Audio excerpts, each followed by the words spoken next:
Okay. And okay, so without any further ado, Lani, the floor is yours for the presentation of the book. And thank you so much for accepting our invitation. Thank you so much, Giulia, for that introduction, and to all the commentators that are joining and commenting on the book today, and everyone that's joined the session. Really fantastic to be here. Wish I was in Milan, but it's okay to be in Oxford too. And so I just want to check if I can share my screen with you all. I've enabled you, so you should, okay, great. Is that working fine? Great. Okay, well, yeah, thank you for having me, and I'll just get started. Hopefully this is a, sort of balance between informative overview of the key ideas and arguments in the book, and also not terribly boring for people who have read it already.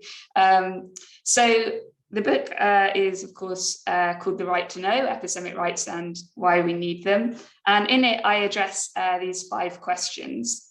What are epistemic rights? Who has epistemic rights? When are epistemic rights violated? Who gets hurt? And why do we need epistemic rights? And those are the 5 chapter titles of the book.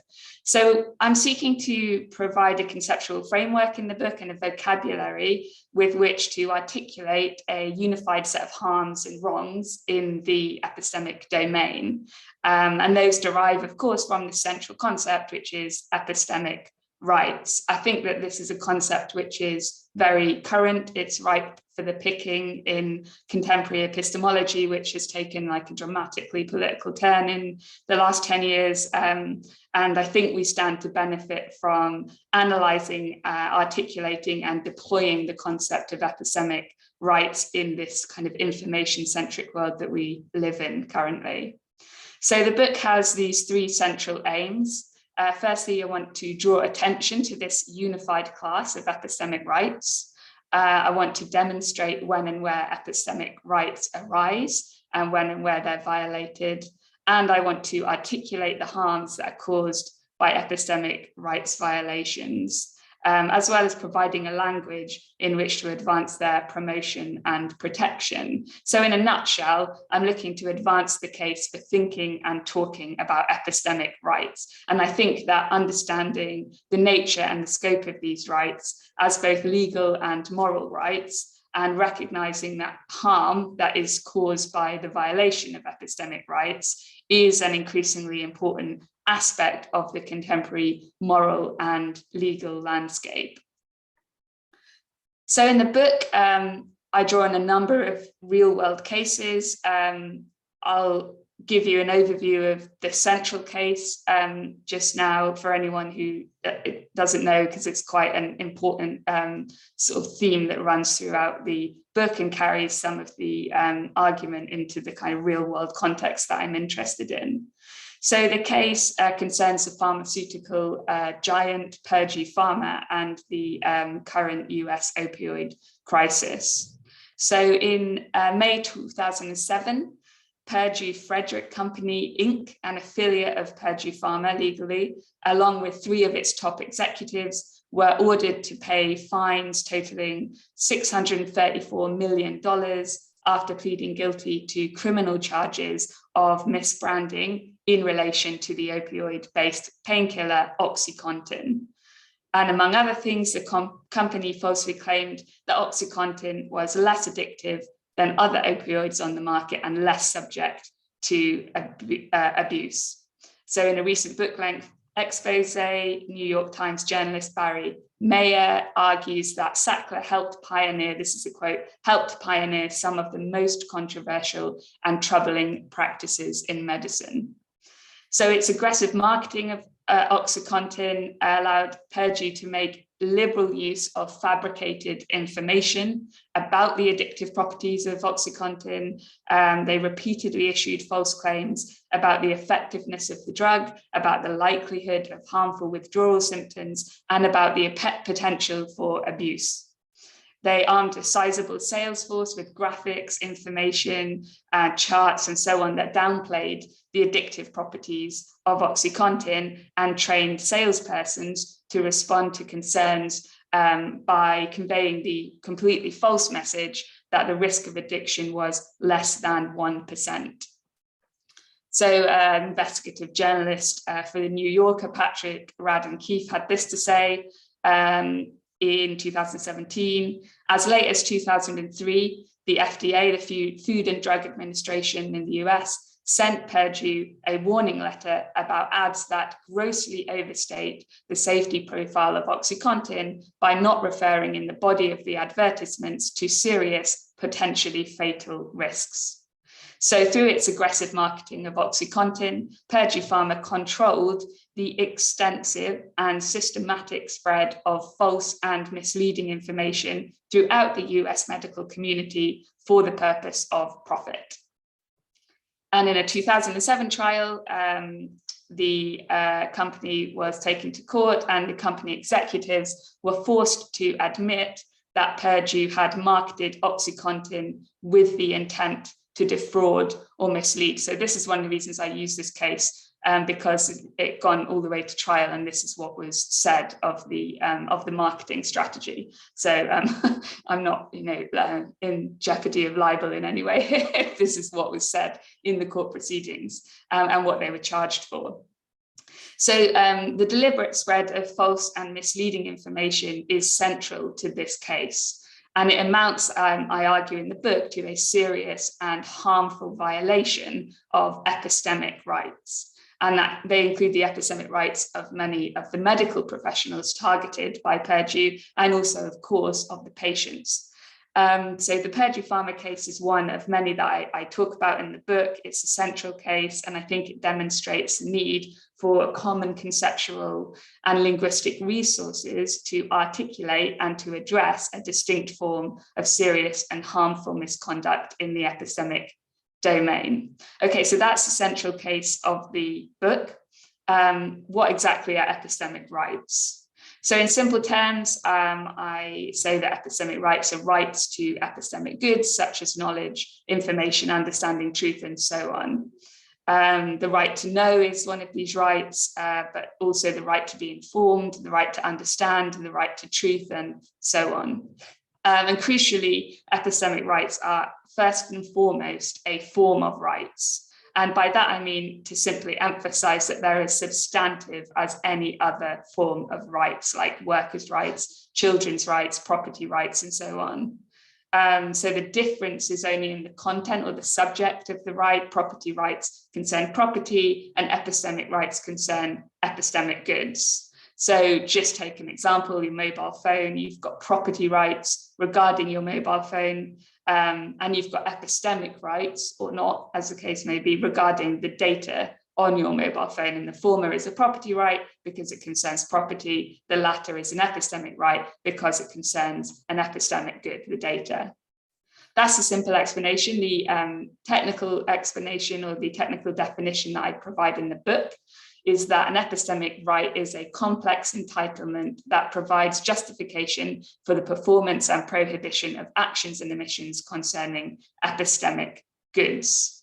And in the book, I go over in the first chapter a kind of analysis in detail of this whole characterization, which looks at three aspects of it: the function, the structure, and the justification of epistemic rights. Of course, I'm not going to go into that detail here, but let me just pull out two key elements. So firstly, that a right has a certain structure.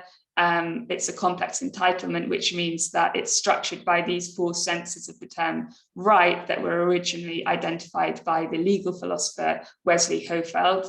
And those are privileges, claims, powers, and immunities. And you can think about that in the epistemic case by imagining, for example, that I'm being tested for diabetes by my doctor. And once I've been tested, I've got a privilege right to know my blood sugar levels, which means that I've just got no duty or obligation not to know them.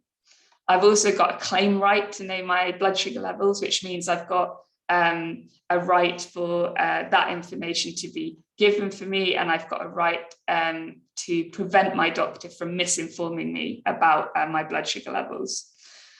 And my doctor has a duty to provide me with the accurate results. And in addition, I've got a power right to waive my claim right and therefore not to come to know my blood sugar levels. And I've got an immunity right, which protects me from my doctor taking away or altering my claim right. Okay, so those four senses comprise the complex entitlement that I have regarding my blood sugar levels, and they constitute the epistemic right that I have. And I'm most interested in this notion of a claim right following Hofeld. That's kind of the most interesting aspect of this schema, because it includes this notion of a duty. Okay, so secondly, we've got the function. What do epistemic rights do? And I say that epistemic rights mandate the performance and prohibition of actions and omissions concerning epistemic goods. And in doing this, they protect right holders. So this is just an answer to the question, what are we doing with epistemic rights? What do they do? So my right to know my blood sugar levels, taken as a claim right, translates then to a duty on the part of my doctor to provide me with accurate test results. And I think that's an important feature. That's why I'm focusing on it here, because it means that epistemic rights affect what we can and can't permissibly do, as opposed to anything to do with rights to objects in themselves. So again, think of the mobile phone. You don't have a right to the mobile phone itself, but you have a right to determine what others can and can't permissibly do with it. And likewise, you don't have a right to the data on your phone itself, but you have a right or not to determine what others can or can't permissibly do with the data. And that's what rights are doing. Okay, so an epistemic right is a complex entitlement that provides justification for the performance and prohibition of actions and omissions concerning epistemic goods. In other words, epistemic rights protect and govern the quality, distribution, and accessibility of epistemic goods. Okay, so where do we find them? In the first instance, I think we find talk of epistemic rights in ordinary language all the time. The right to be informed about ingredients in your food or in the products that you buy, conditions of your employment, terms of your loans, and so on. You have a right to know how your personal data is being used in a lot of cases, and so on. So I think we find this in ordinary language all the time.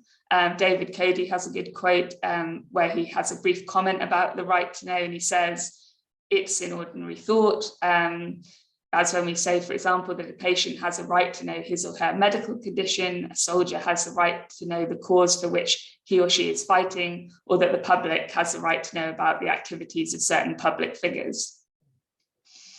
Okay, so and we also find expression of epistemic rights in legal and political contexts, right? So the right to protection of personal data that's turning up in various different types of charters and declarations, the right to access information, Freedom of Information Acts, right to own intellectual property, Universal Declaration of Human Rights also has some of these epistemic rights. Including, most importantly for me, Article 19 in the Declaration, which says that everyone has the right to freedom of opinion and expression.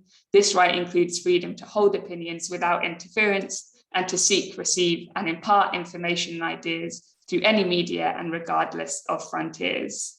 So I think that the basic point here is that the inclusion of epistemic rights in these contexts speaks to their treatment as a robust and substantial form of rights in these kinds of international political and legal settings. Okay, so who has them? Not all right holders have the same epistemic rights. I've got a right to know my blood sugar levels. After I've been tested for diabetes, you don't have a right to know them. So the allocation of epistemic rights is conditional. And so for any one case, it's going to be a huge number of circumstances that are going to determine whether or not a person has a particular epistemic right in a particular case. So I looked for a rule to determine how to allocate in general epistemic rights to individuals. This is the rule that I defend in the book. A right holder has an epistemic right when it is legally or morally permissible to enforce an epistemic duty.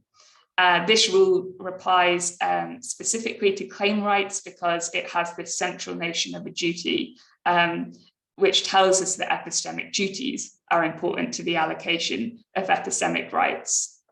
So what are epistemic duties? Simply put, an epistemic duty is a duty that concerns epistemic goods. And again, they're as substantive as any other types of duties. So I add a little bit of substance to this notion in the book by looking at different types of epistemic duties and drawing inspiration for a basic taxonomy from this article that we just saw, 19, in the Universal Declaration.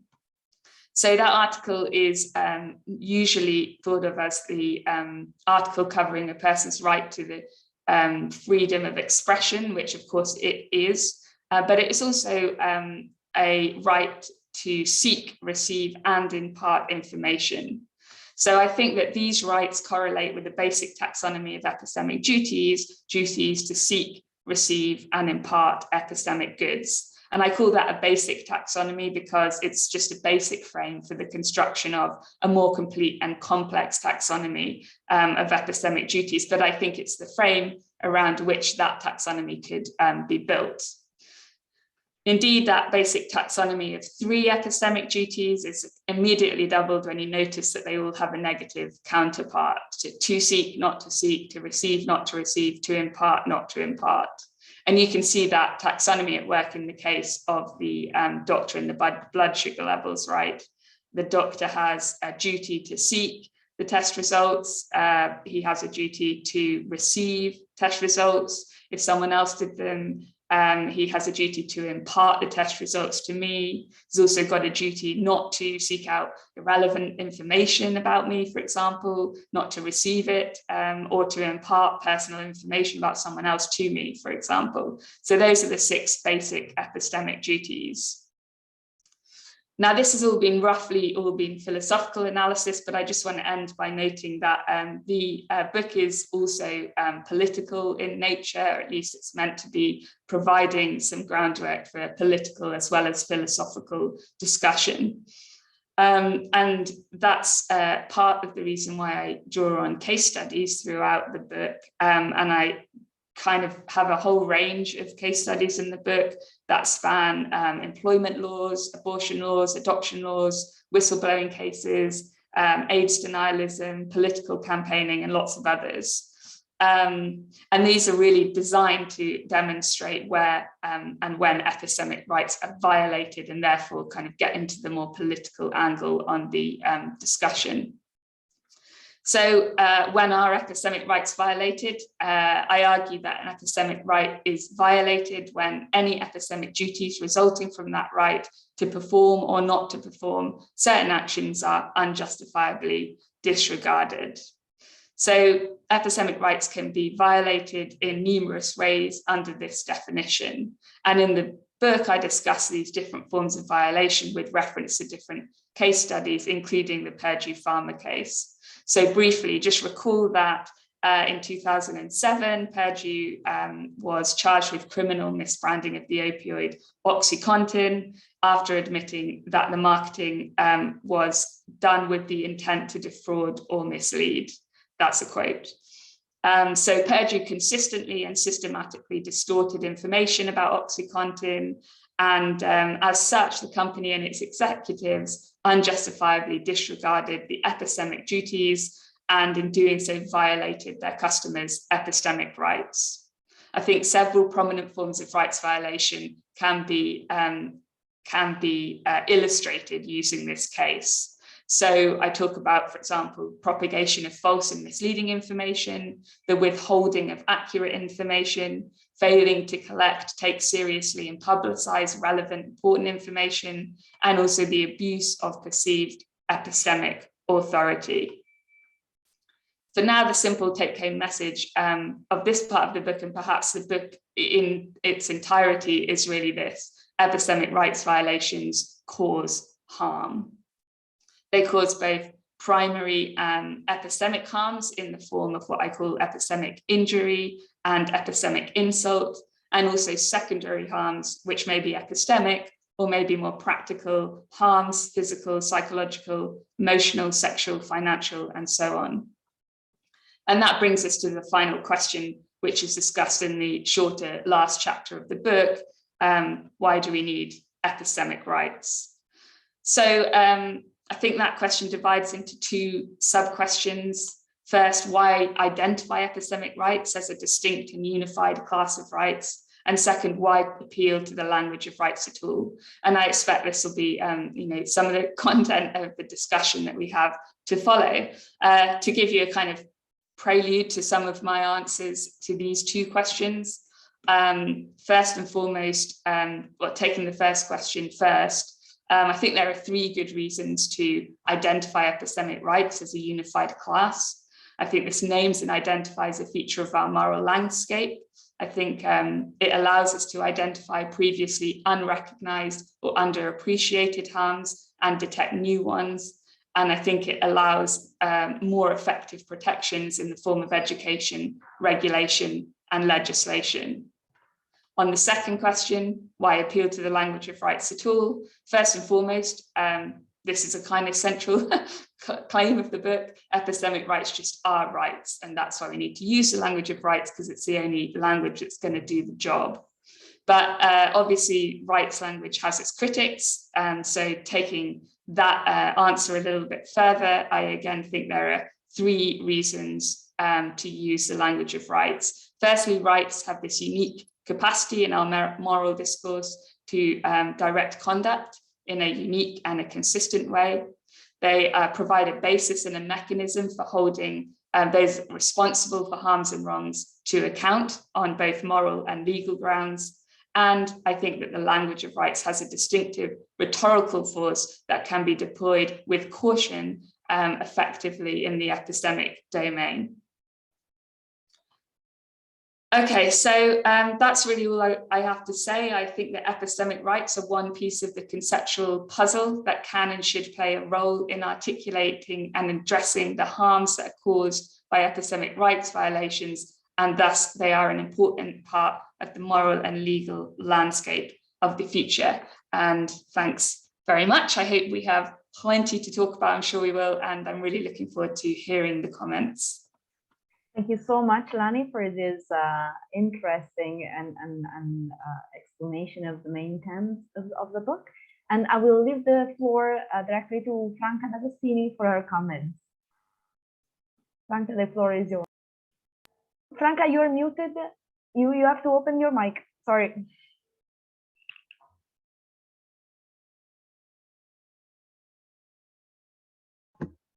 Okay. Thank you, Lani. It was a perfect account of the book. As you already know, I particularly appreciate your book, and I am very sympathetic with your position.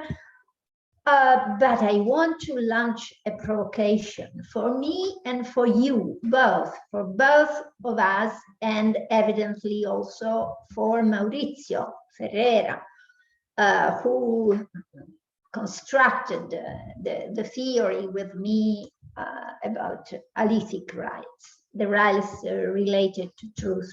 I will share the video if it is possible. Okay? I think you should be able to. So okay, go ahead. Okay.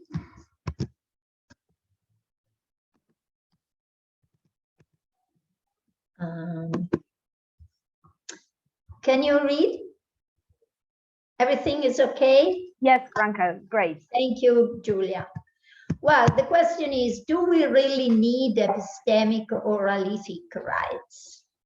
Evidently, I think we need. The need of having epistemic rights is specifically dealt with by, as Lani said in the last chapter. And I think that the main objection that we have received, and Lani I suppose, has received, are that there is no need of this specific group of rights that, or in a sense, the epistemic rights are already protected, and even if sparsely not. And she gives answers, but there is an answer which is more compelling, in a sense, more radical, and I will deal with it. Maybe we do not need specific epistemic rights or alethic rights, that is, rights related to knowledge or truth. Maybe all our problems come from thinking that we do. This is a point, an important point, I think, and we have to face this challenge. Okay. This is a quotation. Well, the epistemic dimension of our lives matter. This is obvious, and Lani explains it very well. This is perhaps especially so, she writes, in recent years, when the thread of widespread misinformation, distortion, obfuscation of the truth, deception, outright lies have become a particular important topic of public concern. And she also notes that this situation has created a new sectors, new aspects, a new attitude for epistemologists. Epistemologists have been concerned with the social, more and more concerned with the social and political dimensions of the epistemic. There are new sectors of there is a new sector of political epistemology, which is intended to deal with all these problems. But the point is, as Lani has explained, that the language, what she calls the language of rights, does not seem so easy, is not so frequently considered. And she says there's epistemic rights arise within and are bound by epistemic communities. Sorry, because I have comprising of individuals with different epistemic abilities. And this is the point, opportunities and duties. This regards Lani often says in the book that the point is that the quality and distribution of epistemic goods don't work in some sense. But this is the point. Is this wrong?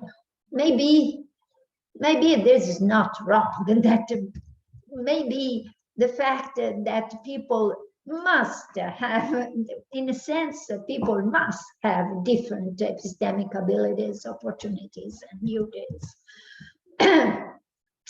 The point is this: maybe knowledge shouldn't be democratized. Maybe the problem of the information age is that everyone thinks to know and to have the right to know. For the tradition of critical social science, the will to know, la volonté de savoir, for example, is the grounding feature and the fundamental disease of modern communities. The age of information is sometimes seen as a further transformation of the age of knowledge. Recently, Faller has wrote a book about post-truth in which goes on with these basic ideas, this critical idea critical sociology of science. Now, the point is that it is not totally wrong to say that the epistemic liberalism, typical of a democratized circulation of information, conveys informational overload and the diffusion of the well-known phenomena, epistemic bubbles, echo chambers, conspirationism, flat earthism, denialism, and so on. At the end of the book, Watson mentioned COVID pandemic. But during the pandemic, we namely had the sparse and uncontrolled diffusion of scientific contents at disposal of everyone. At the point that, at a certain point, the Worldwide Organization of Health spoke of infodemic. As we know, science is in principle problematic and dialectical, so the idea of presenting the discussions of scientists in TV has been criticized. The anti-democratic of epistemology, of critical sociology of science, says that knowledge is not an affair of everything. Maybe the costs of the diffusion of knowledge, epistemic right for everyone, outweigh the benefits. And this is the objection, which evidently is also addressed to the idea of alethic rights. In fact, I'm totally sympathetic with Watson's concern, especially when she grounds her theory in the idea in a sort of activism, of theoretical activism. There is certainly a place for greater epistemic activism, as she quoted Medina here, and a more rigorous and wide-ranging public debate concerning the harms and wrongs that occur in the epistemic domain. She also mentioned the battle to defend epistemic rights, saying it should be fought on multiple fronts. The attacks, after all, are coming from all sides. So I am totally on her side. What is problematic and what the request of epistemic right or alethic rights intends to promote is not merely the diffusion of knowledge as such, but another way of governing and ruling this diffusion, another way of conceiving. This is the idea that Maurizio and I have developed, the idea of the need of a cultural turn, so a change of paradigm, some sort of a change of paradigm. But evidently, what is wrong? Is epistemic liberalism wrong in principle, so that there cannot be democratized knowledge? This is an idea problematically advanced by Bernard Williams. An alternative interpretation is that what is wrong is not democratized knowledge as such, but democratized knowledge without truth. And this is our ideas, evidently, and the reason why we speak of alethic rights. The age of information, the age of knowledge are paradoxically without truth. Truth is marginalized and misconceived. This is not, I think, a big mistake, as someone has been told. For instance, Searle is typically stressed the idea of this big mistake concerning realism, theory, truth, and so, but a big misunderstanding in our view. For Watson, and the misunderstanding in a sense also regards my discussion for what with Lani, but I think that in fact we can discuss revise the idea. For Watson, truth is only one of the goods related to knowledge. Remember, she mentioned the definition of epistemic goods, the right to know, to be informed, to have the truth, and, well, it is clear that what Lani intends by truth is another thing. My point, and the point of, I think that, well, that is my theory, truth theory, but I think that, but evidently Maurizio, I think he agrees with me. My point is that truth is not an epistemic good among others. It is a grounding element of knowledge, not only because to have knowledge you must have true belief, because, for instance, clearly the epistemic for Lani is wider and wider domain. Also because what we need when we need knowledge is truth, not by chance. The problem is not the lack of or inequality of knowledge, but with the widespread misinformation, distortion, obfuscation of the truth, deception, and outright lies. The violation, the relevant violation, is the violation of truth. But which truth? Okay, that is the point. Well, I want to note that maybe it is not a case that epistemic right, well, the notion of epistemic right is a groundbreaking novelty.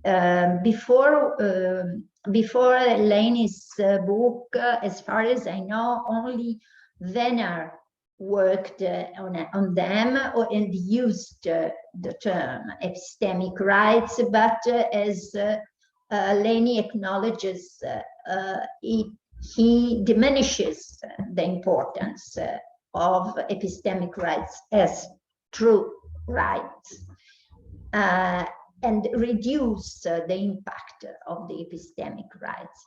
And but the point is that for our theoretical activism, the interesting point is that epistemic rights have not been the focus of political activism, while the right to truth has become a critical topic of international justice. The right to truth is a new juridical archetype launched in the debate on human rights. Sorry, these slides have been written so there will be surely some mistakes.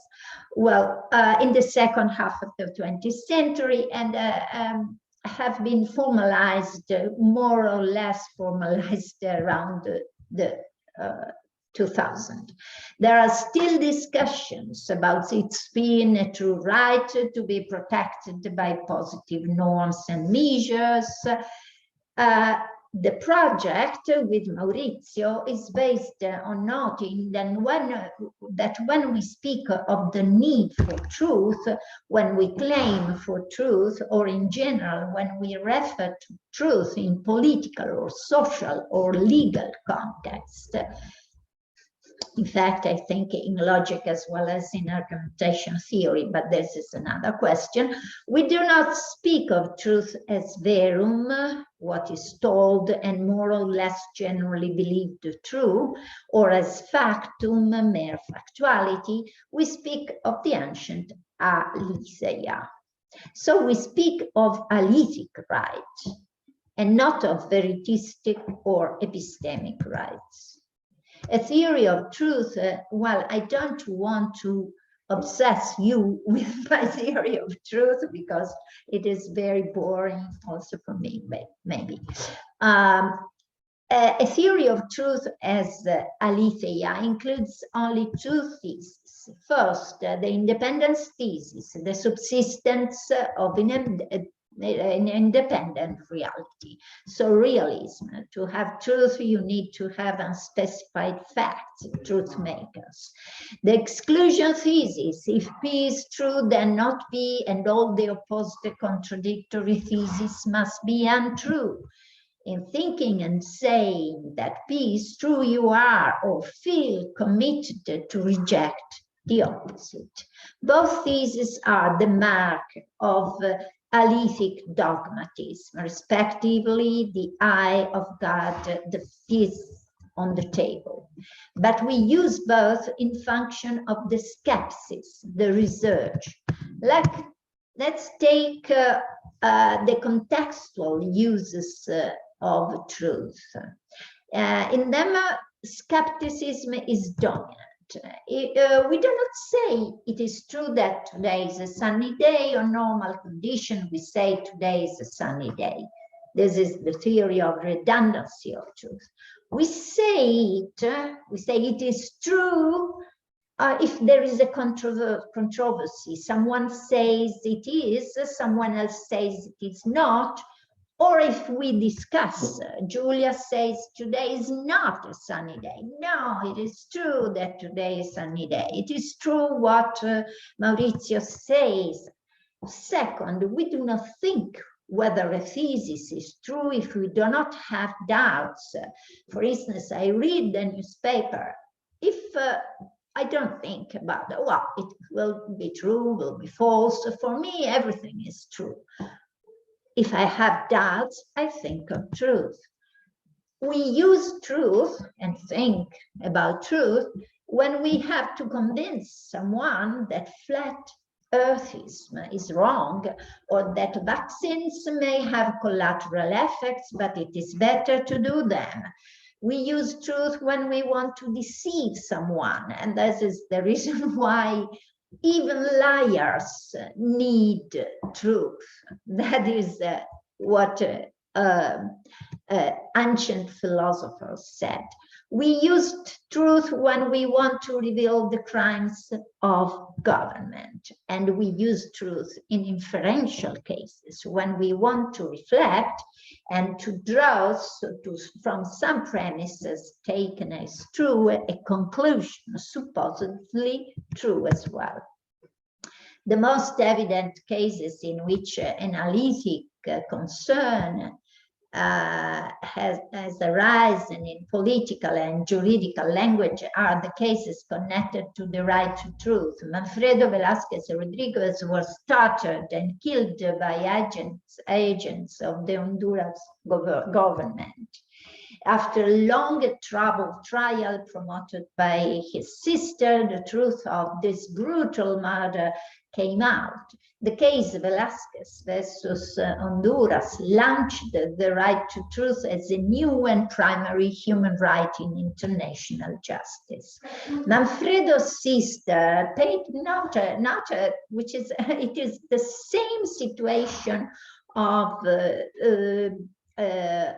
Stefano Cucchi's sister, or Giulio Reggiani's parents. Manfredo's sister did not want simply to know how things actually stood. In fact, she already knew it, at least partially. She rather wanted that the truth be openly revealed and could act as social reparation, valid for everyone. She wanted to denounce and disprove the misdirections, cover-ups, manipulations of fact. She wanted that her need of revealing the truth would be satisfied also because she possibly knew that the reliability of the institutions for her and for other people depended on this satisfaction. What epistemic rights or alethic rights, I think that is basic, well, it is an important, terminological differences are always important in philosophy, but the point is the same. What epistemic rights or alethic rights should protect is the possibility of using our alethic force, call it epistemic forces, for us and for the communities. That's all. Thank you, Franca, for this very rich presentation and rich comments, and for the challenge that you posed to Lani and yourself as well. I think it's very brave and interesting. So I will leave the floor to Michel for his comment. Okay, thank you very much. You can hear me all right? I'll have to try and share my screen now and see if it works.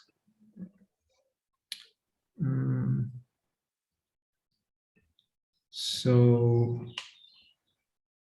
wait a second. Sorry, I have maybe, well, there's, okay, fine, thank you. Can you see the slides moving as well? Yes, it's perfect. Okay, then thanks. It's great to be here. I'm really glad that I have the chance to comment on Lani's book. I'm in maybe no position to say that, but I think it's a fantastic book. Oh, sorry, maybe there is some sound that I need to get rid of. Just give me a second. I left the window open, but it's probably better to close it. So yeah, the book is fantastic. I enjoyed reading it. It's a super enjoyable read as well. And I mean, it's been said, it carves the path for kind of a new line of inquiry in, I'd say, between social epistemology and I mean, the crossroads between ethics and epistemology, and not to mention the implication in political philosophy. So, I mean, as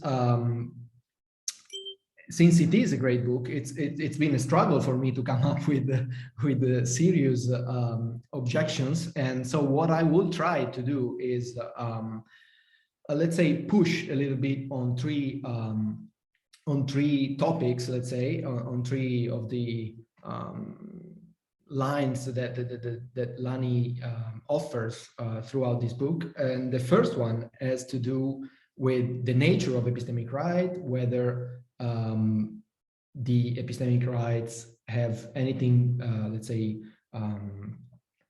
different than from moral and legal rights. Then I will say a little bit about the clash. It's mainly a way of asking Lani to tell us something more about what happens when we have a clash of different kinds of rights. And a final point about the abuse of perceived epistemic authority. Okay, so just to make sure that that we clarify the terrain before I get into the questions, Watson says that rights in general mandate actions and omissions in order to protect right holders from harm. And the key point that she makes in the first passages of the book is that epistemic rights should not be understood as a novel class of rights, as something that is distinct from legal and moral rights, because in fact they are, let's say, a kind of legal or moral right. And Watson has a nice way of framing it. Actually, she says, well, once you attach the epistemic to the notion of rights, well, then it's kind of inevitable that you enter the moral domain. And I think it's quite a helpful image to see, I mean, why epistemic rights should be conceived as a form of moral rights. And then she offers an analogy with property rights. She said, well, I mean, she already talked a little bit about it, but basically when we think of property rights, we think of them as a distinct and unified class of rights because they concern the domain of property, but we wouldn't never dispute that they are legal or moral rights as well. And according to Watson, this same reasoning applies to epistemic rights. So they form a distinct and unified class of rights because they are rights that are concerned with epistemic goods. And at the same time, it's inevitable that they are legal or moral rights as well. I mean, to get a little bit more into detail of how this view is, where this view is grounded, Watson says, well, much of this comes from the status view of the justification of rights. And sorry to go into a little more technicality here, but so she says that rights are justified by the final value of right holders. And another way of expressing this is that they express the worth of the person as it is. Epistemic rights in particular are justified by the final value of right holders in the epistemic domain. Nonetheless, when we talk about the final value of right holders, and here I'm kind of quoting, in whatever domain, the final value of right holders is moral. So there's no way in which we can escape the domain of morality. So the kind of line that I want to try to push is not the line of saying, well, we don't need epistemic rights because there's they already covered in other forms of right. And what I want to ask in a sense is whether we can say that epistemic rights are epistemic rights and very different from moral and legal rights in some sense.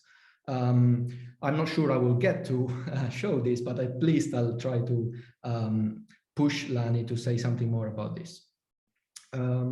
Let's see if the slide goes on. Okay, so the question basically is whether the epistemic domain collapses into the moral one, and Lani has a clear answer. No, the domains are still distinct. She says that we can talk about good epistemic conduct within this domain according to norms that are internal to the domain itself, and so not reducible to moral norms. And to explain this, she distinguishes, I mean, she appeals to the case of the doctor, having to let us know about the results of the blood sugar test. And she says, well, in that case, moral norms are what justify my right to receive information about the sugar level, my sugar levels, blood sugar levels, but epistemic norms mandate that my right is to true rather than false information. So if I understand this right, basically epistemic norms specify a more general justification that moral norms offer to the right to receive information about my blood sugar levels. So here are my concerns about this kind of picture that Watson offers so neatly. So a narrow concern is, why should moral norms stop at the level of justifying an indefinite right to acquire information about my blood sugar levels in this case? So if it is moral norms that do the justificatory role here, well, then it seems pretty reasonable to say that they justify my right to know my blood sugar levels, not just to receive information in general. I mean, I wouldn't be very happy if I were someone who holds that it's a moral right to receive this information, to say, well, it's a right to receive information, but whether it is good or bad information, it depends on the epistemic norms. That seems quite strange to me. And if that makes sense, then it's not very clear what kind of role is left to epistemic norms in this sense, because it seems, as I was saying, that moral norms do all it's needed to justify the right. And I have a little point about the analogy with property rights that, I mean, I struggle a little bit because I wasn't sure whether it was going, whether I was capturing the framework well in this respect. And I was thinking, well, maybe the property rights are different to epistemic rights than epistemic rights, because there are no internal norms to the domain of property that cannot be reduced to moral or legal norms. Maybe when we talk about property rights, all the norms that are relevant reduce to moral or legal norms, whereas it feels as though when we talk about epistemic rights, maybe there can be something different, something else. The second concern I have with this broad question, whether the epistemic domain collapses into the moral one, has to do with an interesting analogy, well, actually super on point analogy that Watson makes between her own view of epistemic rights and Fricker's account of testimonial justice. So I quote from Watson, she says, Fricker speaks at some length, for example, of testimonial justice as a hybrid, sorry for the typo, intellectual ethical virtue. I have followed this same path across the intellectual ethical landscape, in particular recognizing the moral and legal significance of epistemic rights. So, according to Fricker, testimonial justice is a hybrid intellectual ethical virtue that always includes or contains what she calls a specific motivation to neutralize prejudice in one's credibility judgment. So no matter whether it's we're discussing the intellectual details or the ethical details of the virtue, there's always this specific and unifying motivation. But this virtue can have different ultimate ends depending on the context. So when we are talking about a detective trying to figure out whether a teenager with a track record of petty crime was doing something wrong, well, if the detective displays testimonial justice, according to Fricker, she or he is displaying an intellectual virtue because the ultimate end of the detective is epistemic. And it's basically the idea that the detective wants to get at the truth of what happened. Whereas when we're talking, if the same kind of a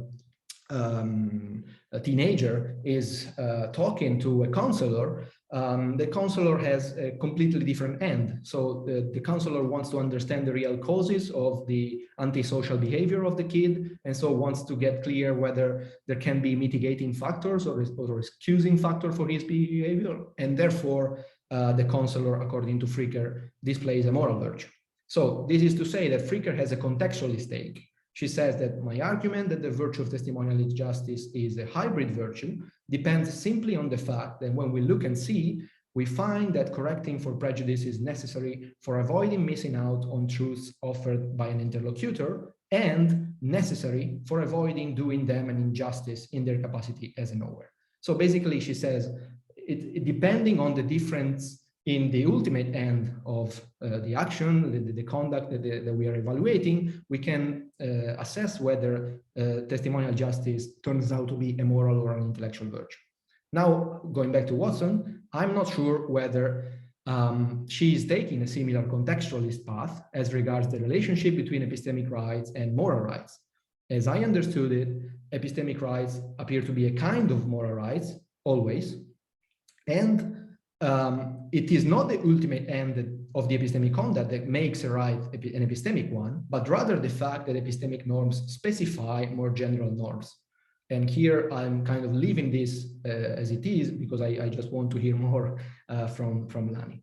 And the final point about this is, in general, my concern is whether there can be a final value of the right holder. When we talk about the final value of the right holder, their worth as person, whether we couldn't say something like, well, it includes both a moral dimension and an epistemic dimension, and the two of them are not reducible to the other because they have to do with different domains in a sense. I would say to try to push the idea that I have an epistemic right to know my blood sugar levels because it's information that is relevant for my epistemic well-being, and that has intrinsic value because I want to know stuff about myself. And I have a moral right to know my blood sugar levels because it's information relevant for my non-epistemic being as well, for my health or whatever. And in this case, the information is instrumentally valuable to achieve a different kind of value, health or whatever. And I must admit right away that I struggled a lot to find a case in which one has an epistemic right without having a moral right. That would have been the perfect way to offer a counterexample. I couldn't find one. And so this might be a good point in favor of Lani. But I mean, to push the idea, we might want to think of a piece of non-actionable knowledge, maybe academic information about some extinguished animal species in a zoology course, something that nobody could do anything besides knowing that something happened in the past and this was the features and so on and so forth. We could say maybe the student has an epistemic right to know about it because it's information relevant for their epistemic well-being. They want to know stuff. They enrolled in zoology course to know these kind of things. And the lecturer has a professional duty, where professional can boil down to epistemic duty here, to inform the student about whatever extinguished animal species, because it's information relevant for the epistemic well-being of the student. I mean, that could be, I'm already doubting whether this can do the trick, but if there can be epistemic rights that are not also moral rights, my question remains, how can we avoid the collapse of the epistemic into the moral? And that's it for the first point. I'll be brief on the other two because I've been speaking, I suppose, quite a while already. So the second point I wanted to make is whether Lani can tell us a bit more. Sorry, I keep going between Lani and Watson. Sorry about that. I'll stick with Lani if nobody minds about that. So whether we can make sense of a clash between rights and duties. So I'll just add just a little bit of vocabulary. Lani says one's right is infringed when talking about the distinction between infringing and violating a right. One's right is infringed when actions required by that right are not performed, or actions prohibited by that right are performed. The example is quite happy in a sense. My right to use my mobile phone is infringed in the moment you throw my mobile phone in the river, right? And the problem that I want to raise for the view is whether, if Lani's view is correct, then any clash between epistemic rights and duties and moral rights and duties is in fact a clash between different kinds of moral rights and moral duties. So it turns out that there's no distinction of a kind between in a situation of a clash between epistemic rights and moral rights, or epistemic duties and moral duties. But if we take, for instance, a case in which someone is propagating falsehood or withholding information for the benefit of the epistemic right holder, for instance, some doctor not revealing some information concerning whatever results of a test, because they know or they have good reasons to think that not telling the patient, not informing the patient about what they have could be beneficial for their health in the longer run or something like this. Well, here it seems to be a case in which the rights clearly distinguish. So the patient has a right to know about the condition that is infringed to protect the patient's right to receive the best available care. And at the same time, the doctor has a duty to inform the patient about their conditions, because that has to do with the epistemic well-being of the patient. But they clearly disregard this duty to attend to the other duty they have, which is to provide the best available care. So I think that Lani can tell us, well, different kinds of moral epistemic rights and moral epistemic duties on the table here, but I feel that there is quite a pretty intuitive way of seeing a clash, and I want to hear a little bit more by Lani. And the final point has to do on on the chapter on the harms, different kinds of harms that violating epistemic right can generate, and in particular on the abuse of perceived epistemic authority. So the abuse of perceived epistemic authority, as Lani defines it, is a form of epistemic rights violation that can occur in any situation where an individual or organization is perceived as an epistemic authority on a given subject. So it is a violation of the epistemic right of a person, I think, to interpret Lani in the right way, to assign greater credibility to information provided by someone they perceive to be an epistemic authority.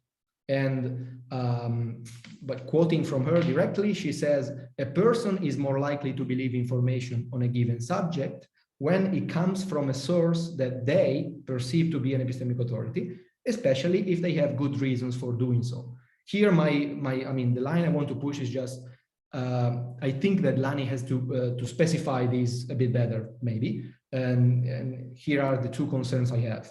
So the first concern is that this definition asks too much of the duty bearer.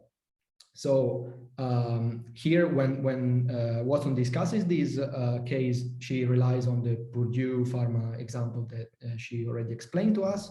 And this case involves an institution that was widely, let's say, widely perceived as an epistemic authority. But the definition that she offers does not seem to presuppose that the source of information needs to be widely taken to be an epistemic authority. So if that's the case, and then what matters is what the epistemic subjects, the right holder, perceives, then it's not even clear that the alleged epistemic authority needs to know that the right holder or alleged right holder takes her to be better epistemically positioned in a given domain. And that would create a problem to me, because it would turn out that the duty bearer has a duty because someone else has a right, and the duty bearer not even know that this other person takes them to be an epistemic authority. At the same time, I think that the definition asks too little of the right holder. And this is because we could ask, well, would they still have a right if they don't have good reasons for believing the interlocutor to be an epistemic authority? So the definition says that, I mean, things work well if the right holder has good reasons for assigning greater credibility to the perceived epistemic authority. But in cases in which we are mistaken, we take someone to be an epistemic authority, we are wrong in considering someone epistemically superior to us.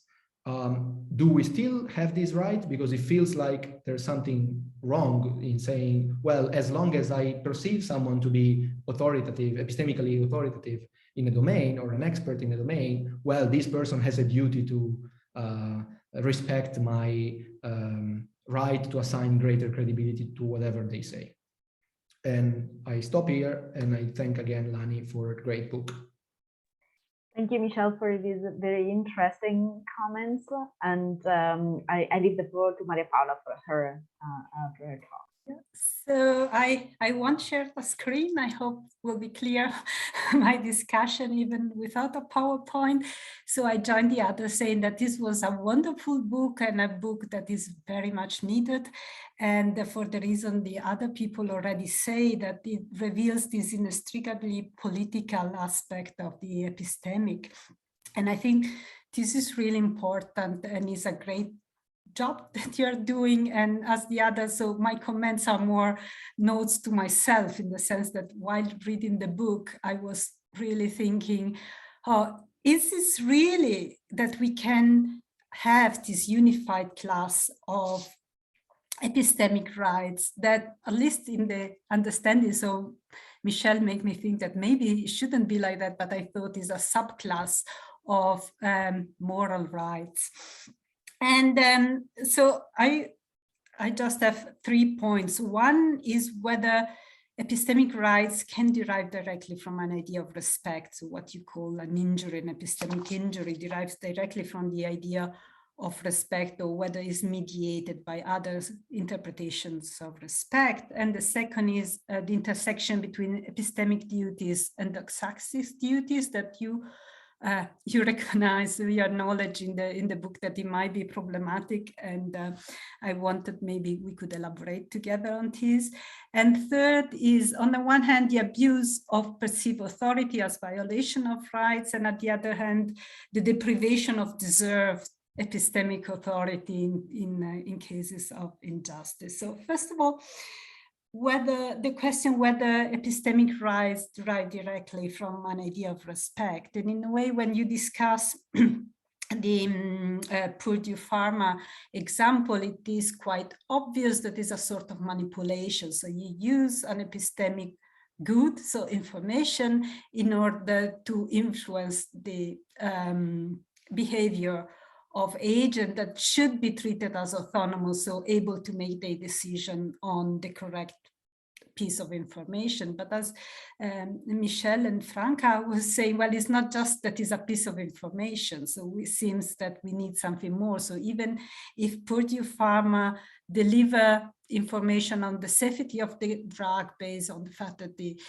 research done on the drug was insufficient to prove the damages or probable damages for health, still we will think that there will be a right violation, because we would need the information we need to make a an autonomous decision seems to require a bit more than simply some information or whatever information you have in the position you are occupying in these relations between someone who's selling the drug and someone who's buying the drug. So it seems that this right that I have to have a certain kind of information derives from an idea of health or what duty of care that on the one hand the person delivering the information have, and some suggestion of how autonomous agents will make their decisions, so appropriate information about health.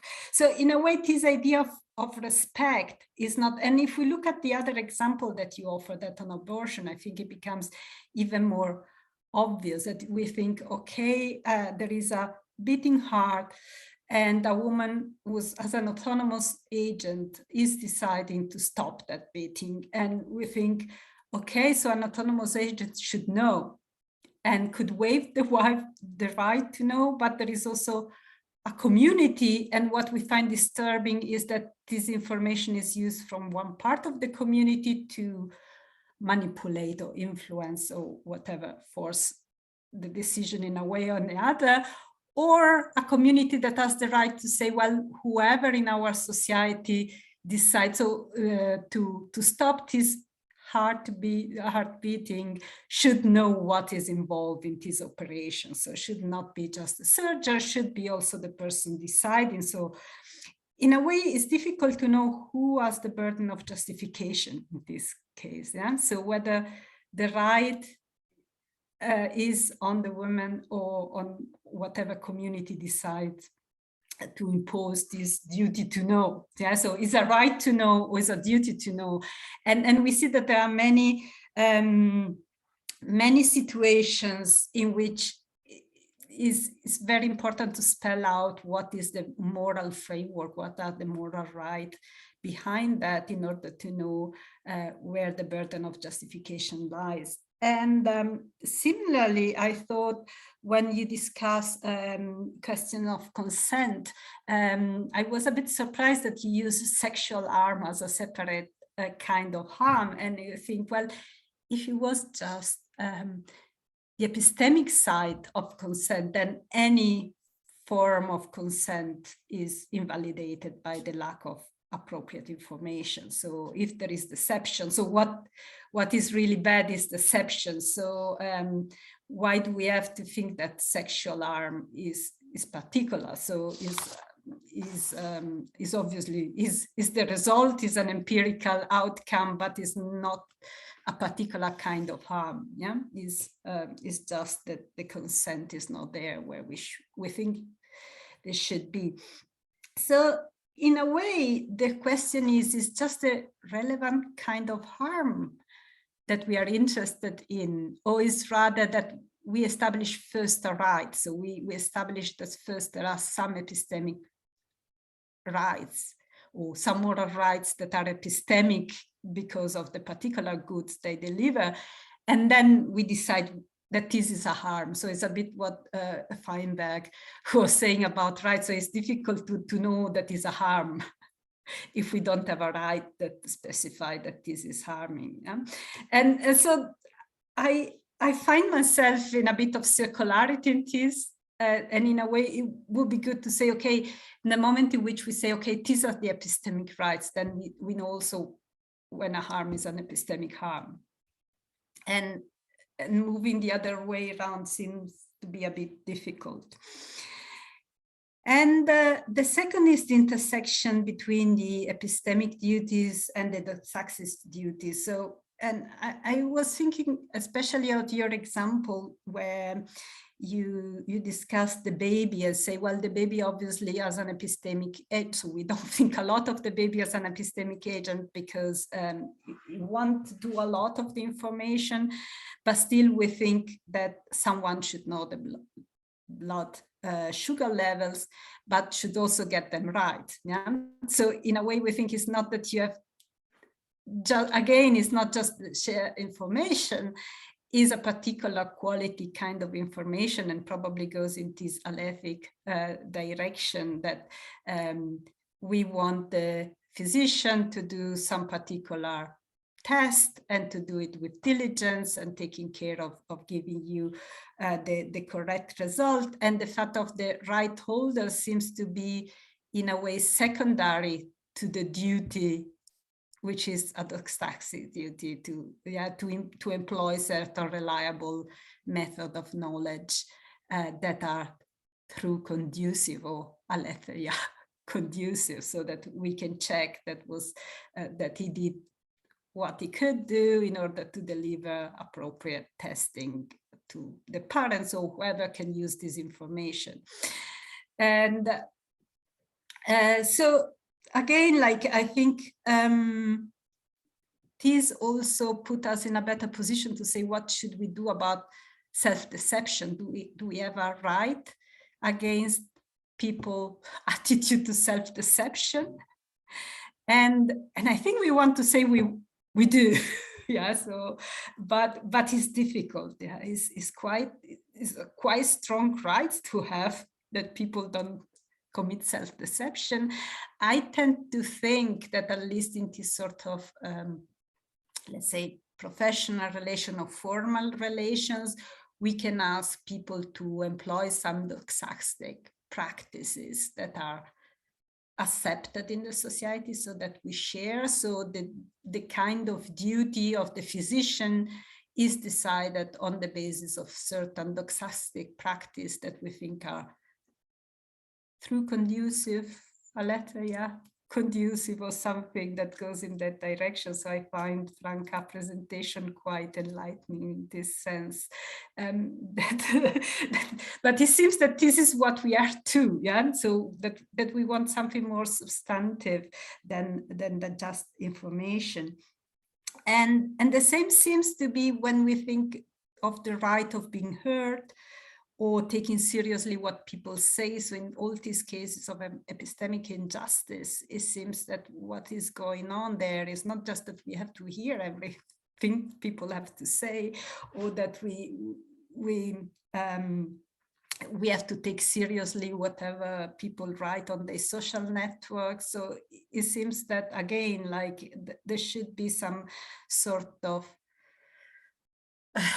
I called it a doxastic obligation, and I agree with you that it's not a duty, it's not a right, it's just an attitude or something that we are commanded. And it might be that in certain formal relation, it can be transformed into a duty and to a right. And definitely in the case of the medical doctor, there is a duty of the doctor of following certain procedures and getting us some results that maybe are not true in the sense of factual true, but are true in this alethic form. The last one is about the abuse of authority or perceived authority and the deprivation of deserved epistemic authority. And again, here, I think that there is much moral work that is prior to the epistemic level, in the sense that we can think that we have equal epistemic authority, but it doesn't seem that this is what we want. So whether it's relative or absolute, this authority, and it seems that for the way our society is organized, there are a lot of asymmetries that we think are legitimate, and still it's difficult to establish exactly when this is wrong. And it seems that we need quite a lot of theory, like that of injustice because of marginalized groups that tend to be disregarded in their capacity to provide testimony or to give their version of the fact. Or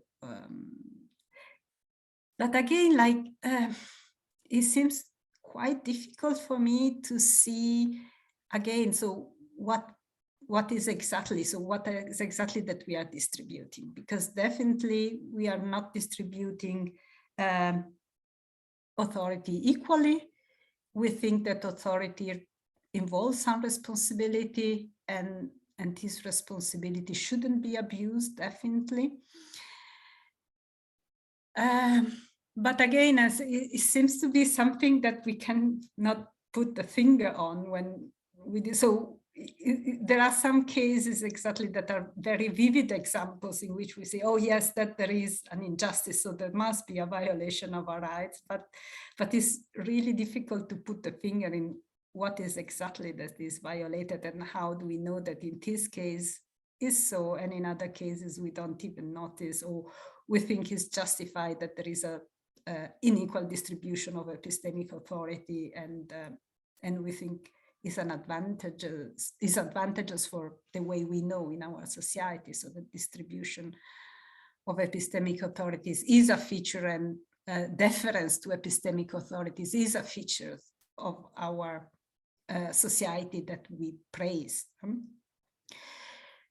Yeah, so I think I let it here, and I think more or less this is what I want to say that it seems that there is a lot of moral work in grounding what epistemic rights are and are not. Thank you, Maria Paola, so much for great comments and pushing Lani even more with Michel about the relation between the moral and the epistemic and how these two domains work. So I leave the floor to our last commenter. So Maurizio Ferrera, the floor is yours. Try to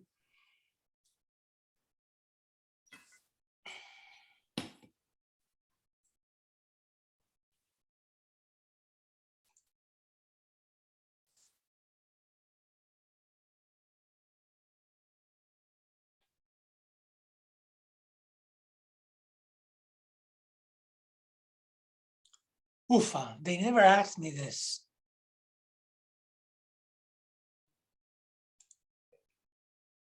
Do you know how I get to my Dropbox from here?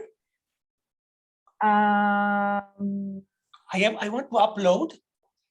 Right, but do you have you downloaded the slides on the computer, or?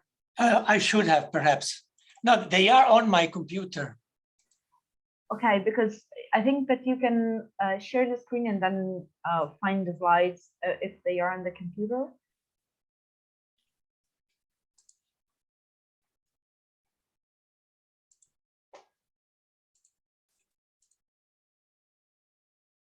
Okay, now,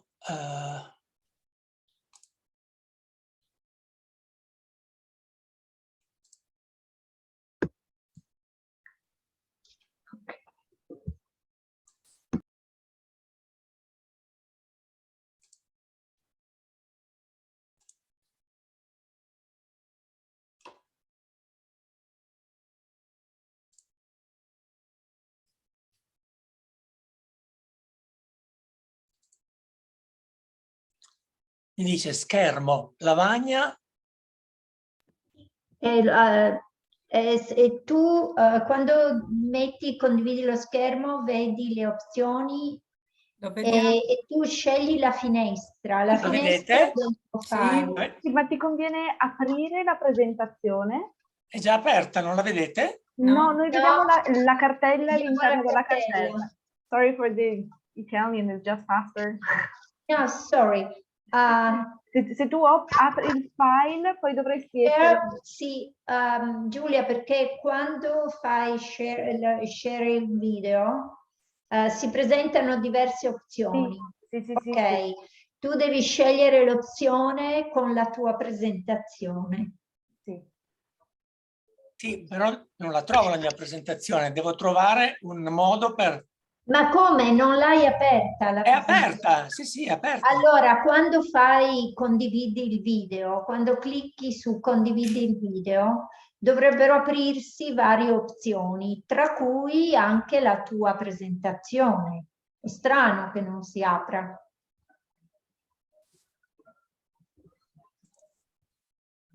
Ok. Vediamo. No? Vediamo però un PowerPoint.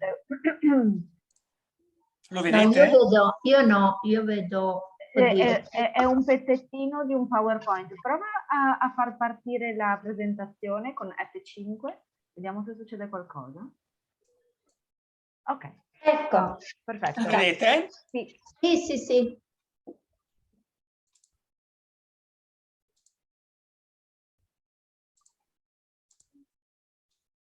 Vedete? Perfetto. Okay, I'm very sorry for this, Lani. I must say that when I came across your book, I was really enthusiastic because I thought that with Franca, as a political scientist, I had, ventured in a kind of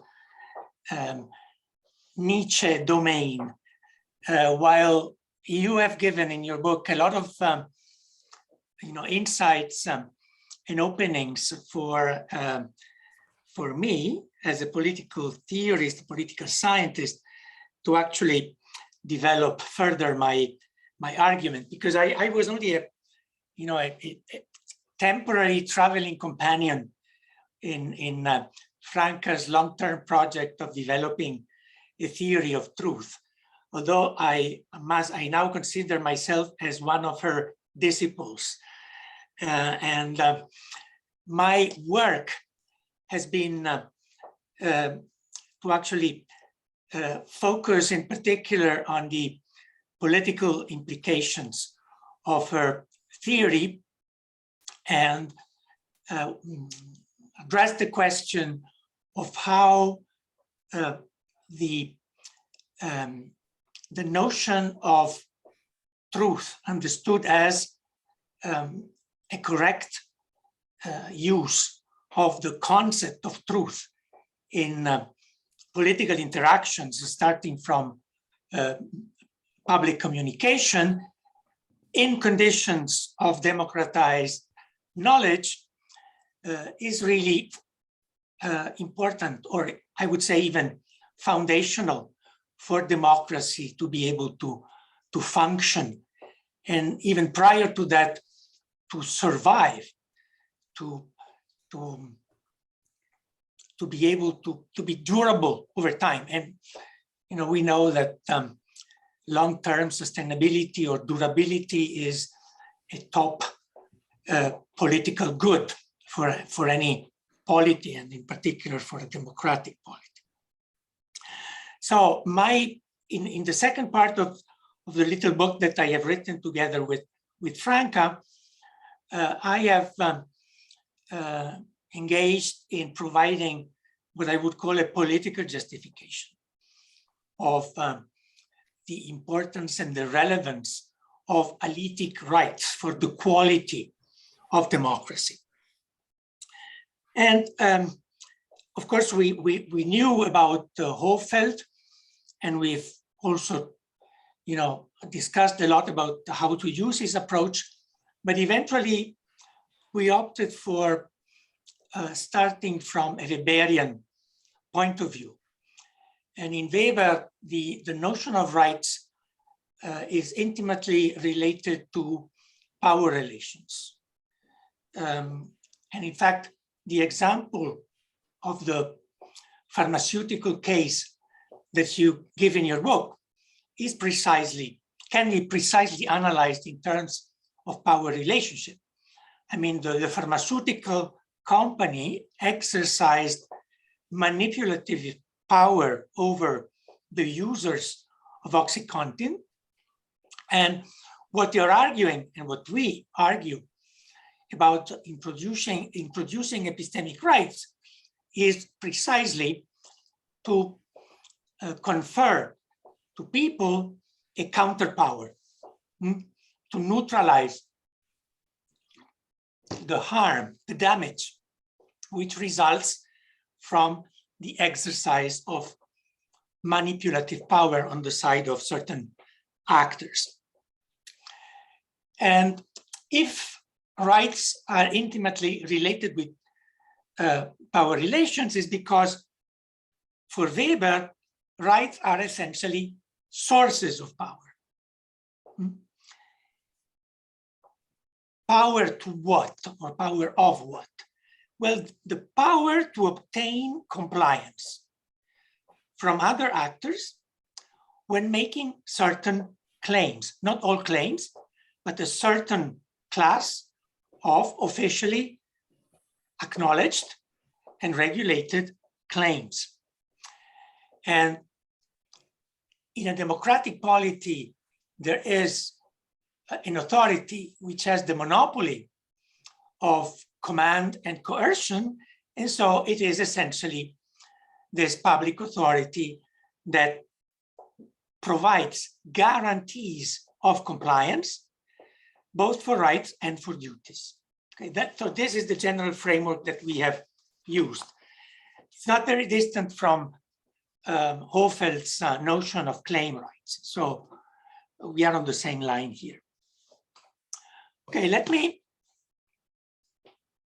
try to go ahead.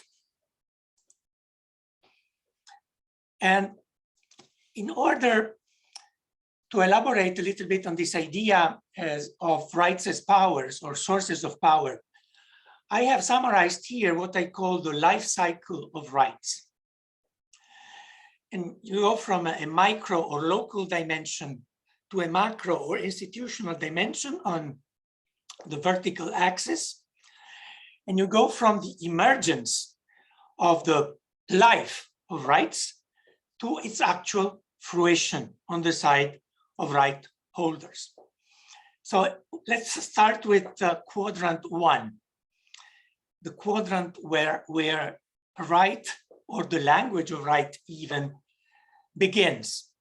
And here you have at the micro level the emergence, or let's say the emerging conscience that, you know, truth is important, and that a lack of truth may actually provoke damages, provoke harms.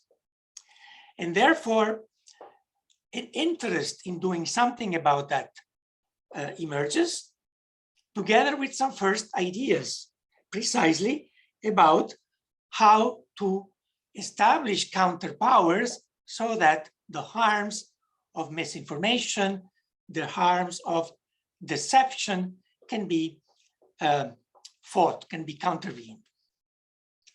Then, of course, there are debates, there's mobilization, there's activism, there are seminars like the ones that we are doing here today, and eventually they tend to translate into a political demand, which is addressed to those authorities which have the monopoly of command, and which can, you know, then intervene by producing rights as guarantees.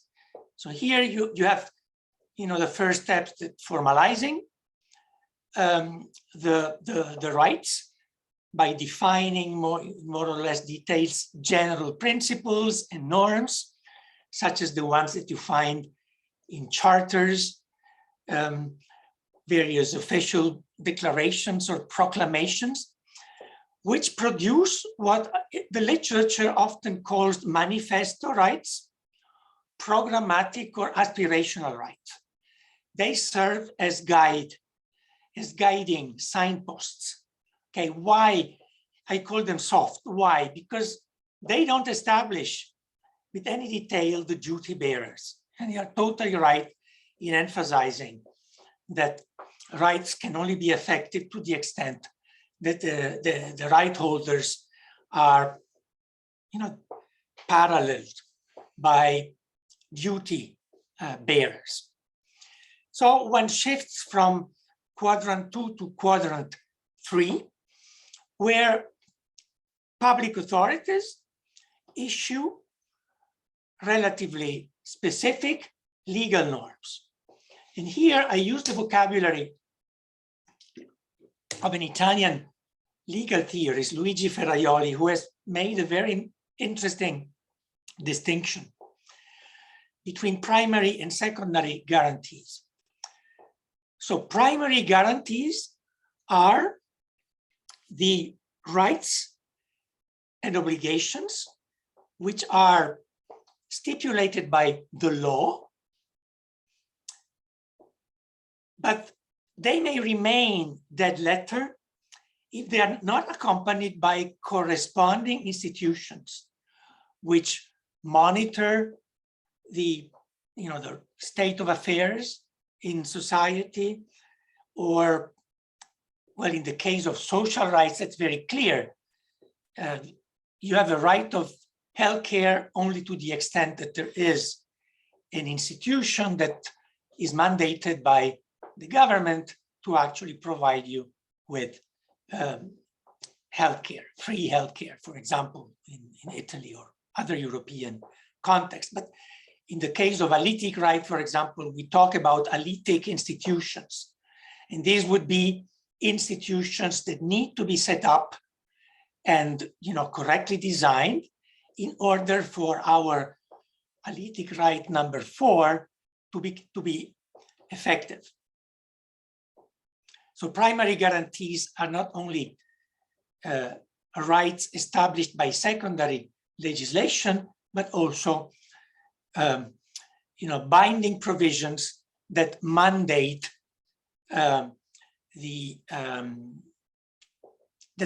compliance and monitoring of compliance. And then there are secondary guarantees. And secondary guarantees come into play when there is litigation, when there is contention about whether there has been a harm or not. So there must be a third party, this is the secondary guarantee, that adjudicates among competing claims. And finally, instrumental guarantees.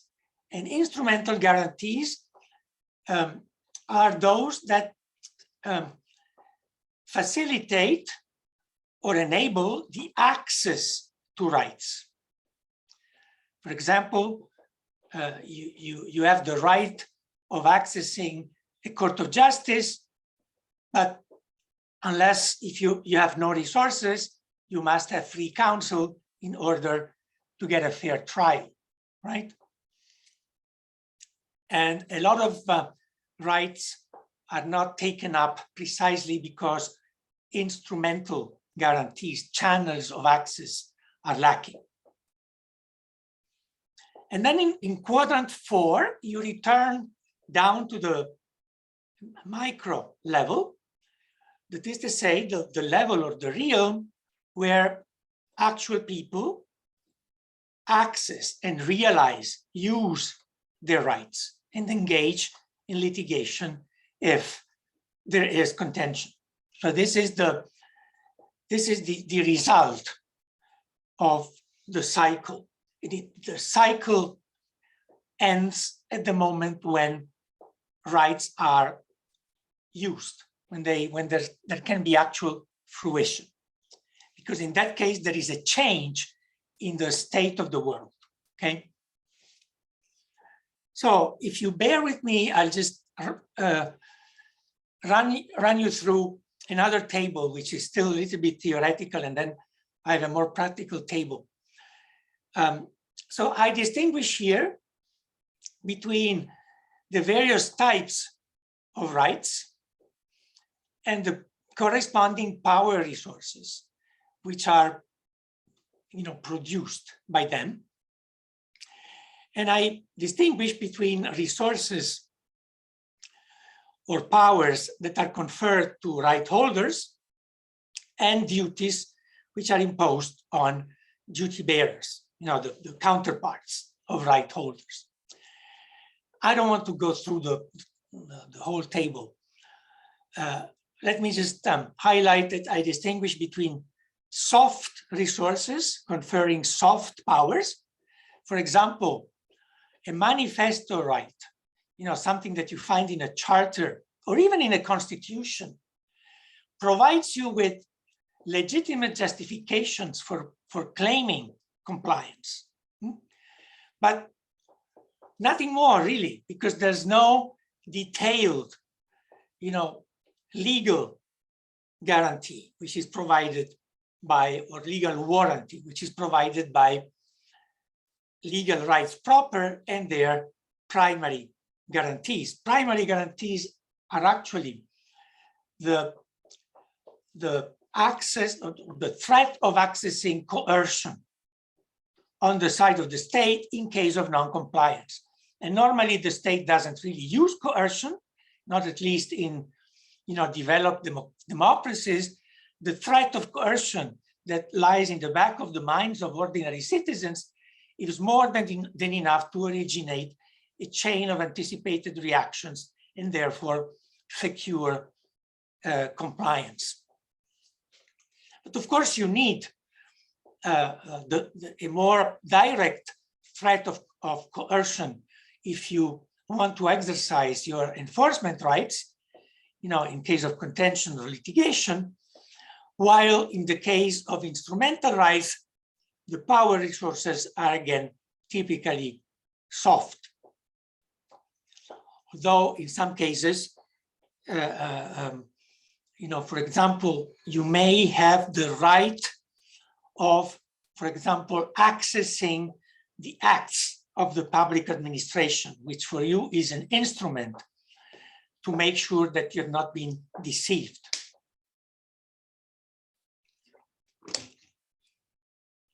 So how do we then shift or use this analytical framework for speculating or addressing the issue of how to implement epistemic or alitic rights in a stepwise process? Because of course, there's no chance, and it's not realistic to think that a political demand has already emerged that is sufficient for actually pushing political authorities, public authorities, to introduce the whole range of epistemic rights.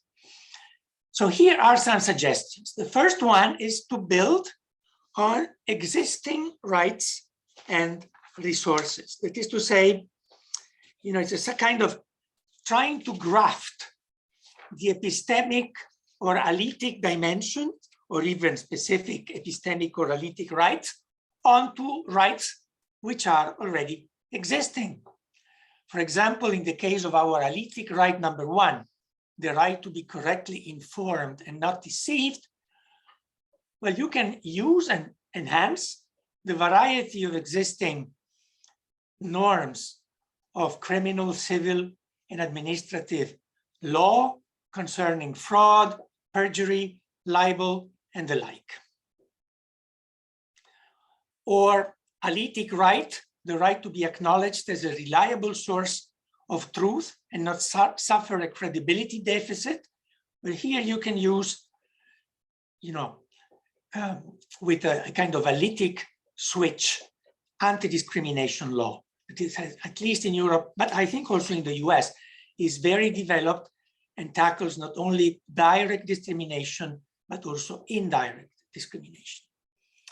Plus, you can use, I just mentioned it, all these instruments which have been introduced in order to enhance the right of holding public officials accountable. I would call them accountability rights. So transparency rules or constraints, open records acts, using public advocates, the rights of questioning, of establishing commissions of inquiry, and so on. We already have all of that, and we can start using it precisely for epistemic or alitic purposes. And the second strategy is that of building on existing primary guarantees, not so much on the right side of the primary guarantee, but on the obligation side of the guarantee. Take alitic right number 2, the right to be in the condition of evaluating the information we receive so that we can select truth from falsehood as much as possible.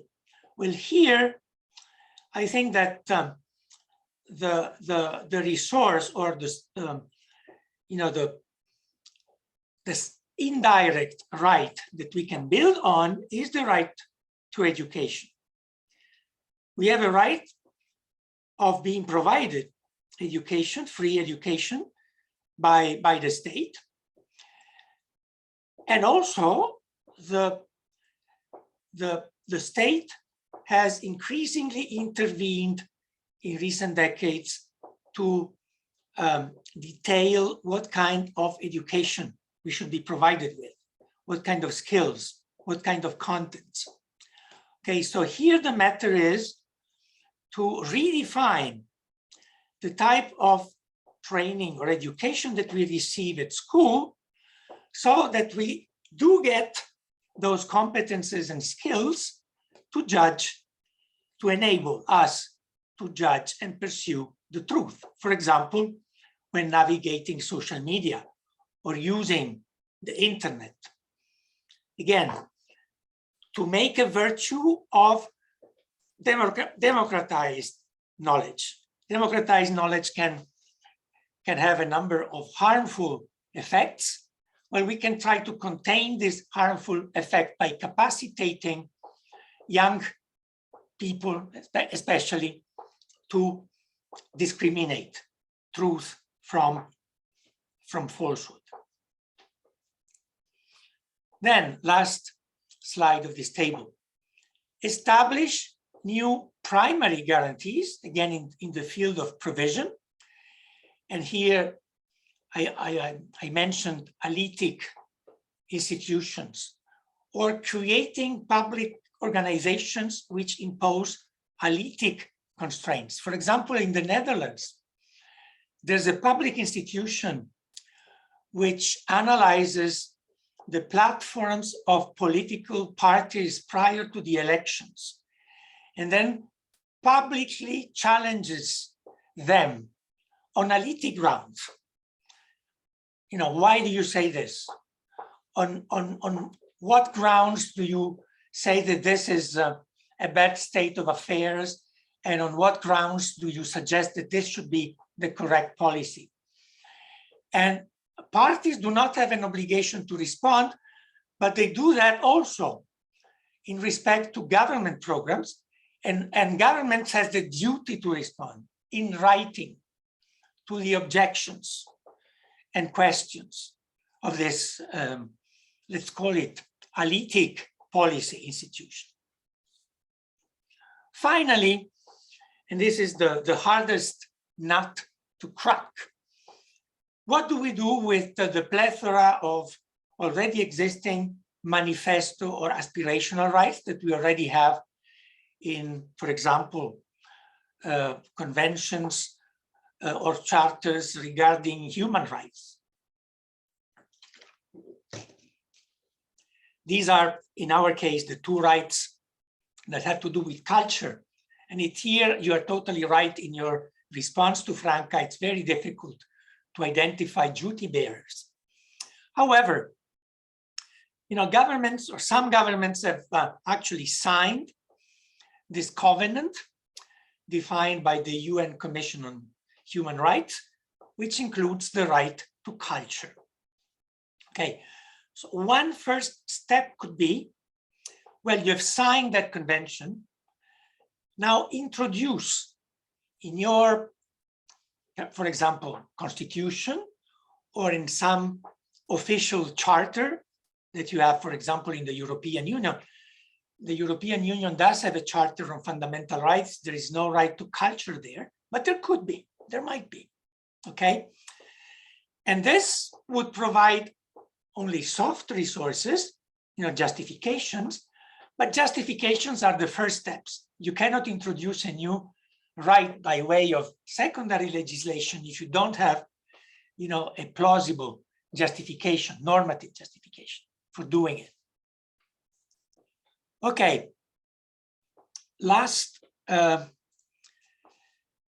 for a long time, a preoccupation of democratic theory, especially regarding the relationship between science and politics, ever since the way in which Max Weber thematized this tension between the two realms, is that, you know, experts, scientists have the right, perhaps even the duty, of saying things as they are to the powers that be, speaking truth to power.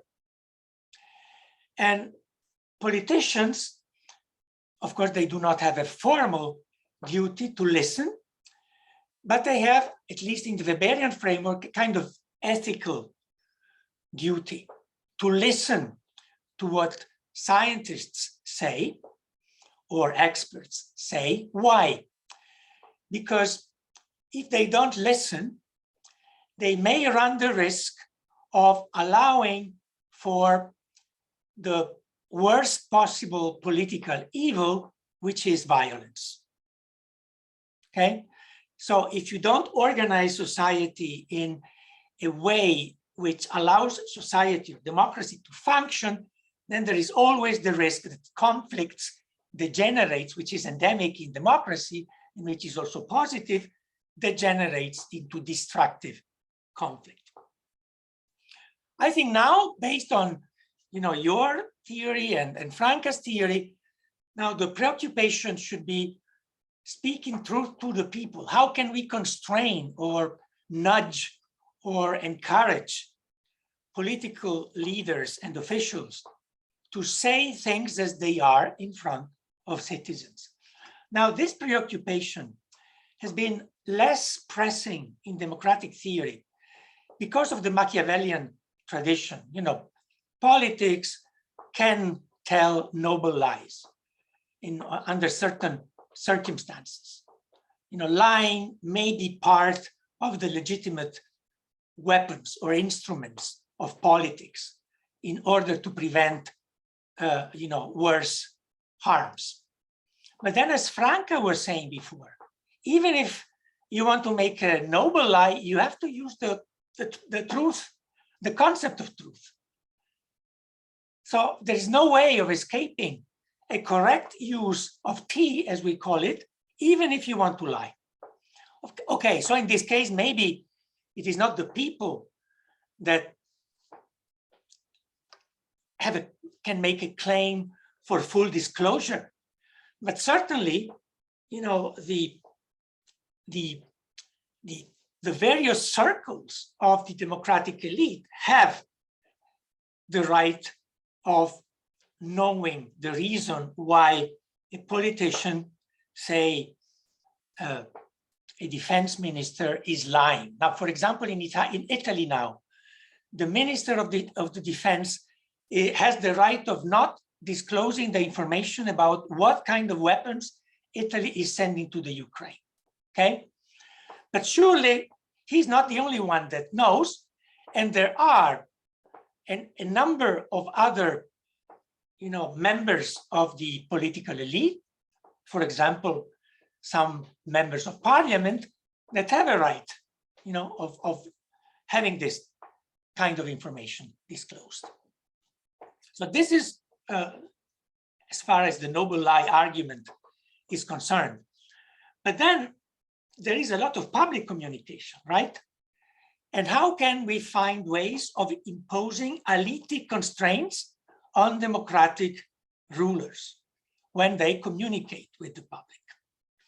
And here I was inspired in the last section of our book by this idea of adopting the principle of candor. We live in an ocular democracy, a democracy in which public communication in, talk shows, speeches of various kinds on the side of politicians take place all the time. And almost always politicians try to arrange beforehand the conditions under which they participate to these talk shows. Okay, we had an interview with a Russian foreign minister on an Italian TV channel that was terrible.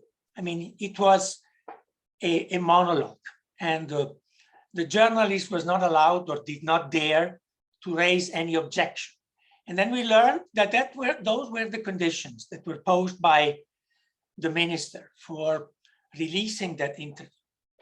Now, that should not be allowed, right? The principle of candor would require at least a certain number of events in public communication to have the speakers, the politicians, without any former conditions, and with an audience made of relatively expert or educated people who can, freely ask questions, including questions that are related to skepsis. Why do you say so? What evidence support your claim? How do you know that? I've never seen a debate of this type not even on PBS or some other public channel television. This is only a proposal made in the context of a more general theory of how to, protect ocular democracy from the threat of deception. But I think it's something worthy of being, discussed and maybe even turned into a practical proposal. And this is what I see as, the kind of agenda for a theory of democracy, which is the theory of analytic democracy, which I now think is, unavoidable for the survival of democracy in conditions of universalized or democratized knowledge, where a Platonic exit is ruled out. Thank you, Maurizio, so much for these comments, which I think push Lani on the actualization of our theory and the political project that we all have to think about if we care about these sort of rights. So before leaving the floor to Lani for her reply, I believe that since we have used a lot of the time, maybe we can have a short break, maybe 5-10 minutes, not more, so that we can leave, then we can have Lani's response. So I will just wait for, so it's at 12:37 on my watch. So maybe we can come back here at about 1:45. Of course, I'm talking Central European time, but if that's fine with you, we can have, so you can have maybe a tea or something, and then come back at that time. Can Lani stay for another, say, half hour? I think that she will give her replies. I'm sure of that, right? No, because we were supposed to be. Yeah, I know, but if that's okay, so we, I mean, if that. No, I would love. Okay. Go on, of course. Okay, if Lani is fine, we're all from that. Okay, so we have just this very short break, and we will restart at about 1:45. Okay, or 1:45 if you're in Britain. Okay. So you mean 10 minutes? 10 minutes? Just 10, yeah, a bit less than that even. I mean, so it's 38. Okay, so it was about 7-8 minutes.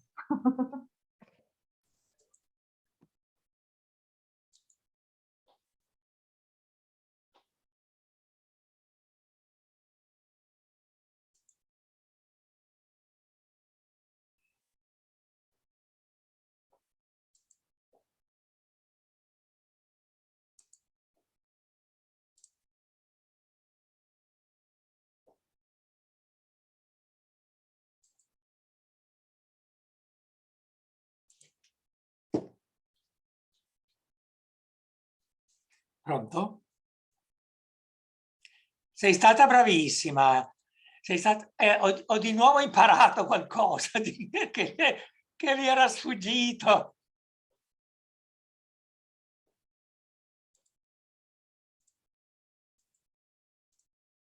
Sì.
You are perfectly on time, but the others aren't. Just enough time to replenish the important tea. Very important action. Okay, so Maurizio is here. And I think Paola said she had unfortunately, yes, she had to teach a class at 12:30. She actually sent me a message saying that she's so sorry, and I think that she will write you an email or something. But I also told her that since we are recording the thing, I will send her the video so she can listen to your comments, which is I'm not a particularly high fan of these online things, but there are certain features that come in handy, actually, I must say. Exactly, yeah. Let's just use the good stuff if it's there. Yeah, I hope Franca will and Maurizio will be back soon. I'm sure they will, but I'm sorry with these 4 commenters. We have thrown a lot of things at you. My brain is very full now.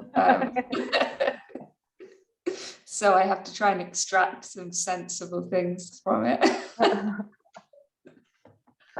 Just pick and choose whatever you think is best. I mean, it's best for you to address. I mean, of course.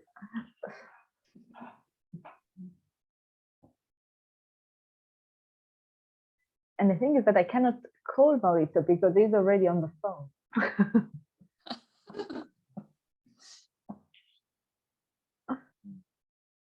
I can always oh, speak. there he is. Okay. I think that Maurizio and Franca is here. Okay, so I don't know about the others because their video is not on, but I think that we can start, and so we'll give the floor to Lani Watson for her reply to these very rich comments. And I would like to thank all the presenters for their great questions and ideas. Thank you, Giulia. And yeah, just of course, it goes without saying, I really appreciate all of the detailed and thoughtful comments that have really engaged and given me a lot to think about. But also, I hope more broadly, just a lot for us all to think about, because this is a conversation clearly that is much broader than just the one book or whatever, but that we're all kind of grappling with these ideas together. So I really appreciate that. And I certainly will apologize in advance for not being able to cover. My reply won't cover in anywhere near the kind of detail that I would like to the comments, because I really love to make sure we have enough time for everyone who has courageously stayed with us up to this point, and to hear from other people as well. So let me just try to speak to some of the kind of points as I took a load of notes while you were all talking, so I hope we can continue the discussion beyond this. If we were in Milan or Oxford, we would go to the pub, right? So let me just start with Franca, and to again acknowledge that I really enjoyed the exchange that we had around lethic rights and epistemic rights, and particularly the different kind of ways that I think we've approached this topic. And Maurizio, your comments were really helpful for me to further understand the differences and similarities between the different frameworks and approaches. So I think there's something very important to be said about the foundational, nature of truth within the system. And I think, Franca, you're completely right to push on that. It sort of gets thrown in the list whenever I'm talking about these different types of epistemic rights, as you noted, but in fact, there is good reason to think that we should be placing truth sort of not merely in the list, but in some way as grounding the list. And I suppose there's a certain danger in, calling the book The Right to Know was partly simply because it's an idea that people can grasp onto, and it's an idea that's out there in some context in the discussion, in the public discussion. But like you say, the right to truth has been the subject of like a lot of intense political and international scrutiny, particularly around these human rights cases. And that is, that's a kind of, I think that's a really important point to note. So I think you mentioned talking about whether knowledge should be democratized. I think that's a really interesting push, whether the problem is actually that we are all too keen now to have knowledge and information at our beck and call, and in fact that's not necessarily the best thing, and results in these kinds of infodemics and problems that we see with overwhelming access to information. I think that's a really good point, and certainly would want to press on the sort of focus on the negative as well as the positive rights. And I think, again, this is partly a product of talking about the right to know, or foregrounding the right to know, that sometimes a common question that I have been asked is around, well, do you have a right not to know? And the answer is absolutely yes, but it's not foregrounded. And I think in some ways, bringing it forward is a good way to counter the concern that these rights are just to getting more information, more knowledge, but actually they're often to protecting and helping us withhold information and knowledge from places where it shouldn't be, or it's not helpful for it to be. So I think that's a very important aspect of the framework, the negative as well as the positive rights, which isn't highlighted in the book particularly.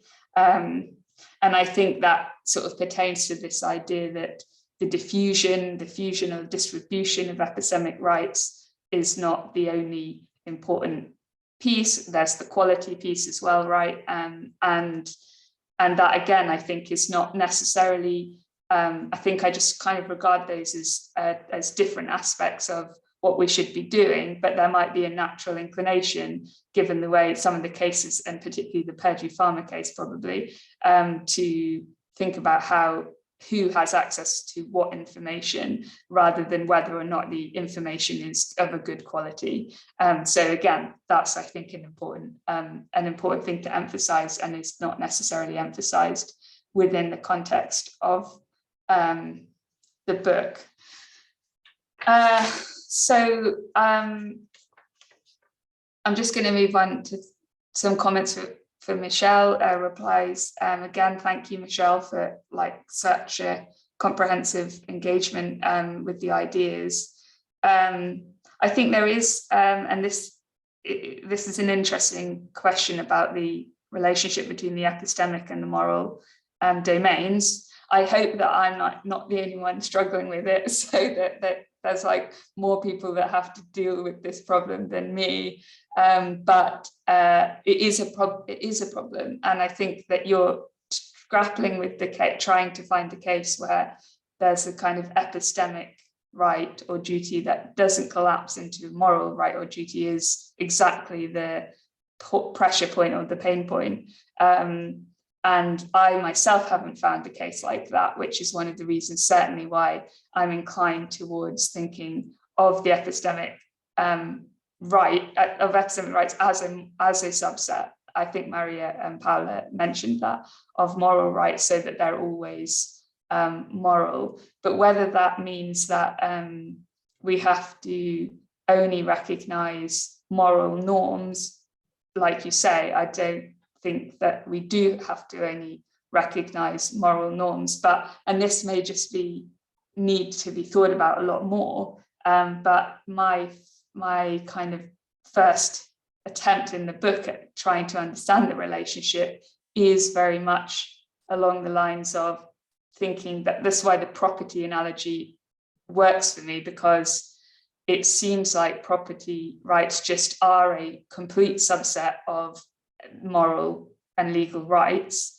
and epistemic, but it still seems norms that pertain to property distinctively, but that doesn't render them property norms as opposed to moral norms, but just that like the property norms are maybe grounded in the moral norms in a way. And if I am not 100% sure whether I want to ultimately say that all the epistemic norms are grounded in moral norms, but there's a bit of a move with norms that seems to me at least plausible, similar to the move with rights, which is that as soon as you attach norms, you're sort of venturing at least into a normative domain, right? And to the extent to which the normative domain is always the moral domain is like, I guess a really difficult question that is important to try to figure out. And it might be that thinking in terms of rights is going to help in some way to work out what we're doing with respect to the relationship there. But you're right when you talk about the Fricke case, because it isn't the same in the sense that I'm not wanting to take that contextualist path that Fricke suggests. And so that is, there has to be another path. And there's a lot more to be said about that. I think on the abuse of epistemic authority point, which I'll also speak to, Paola mentioned, I think you're absolutely right, basically, that the further specification is required in order to get that right. And I think it's kind of one of the more important aspects of what we do from here on is to think about exactly when and why epistemic authority is or is not being abused.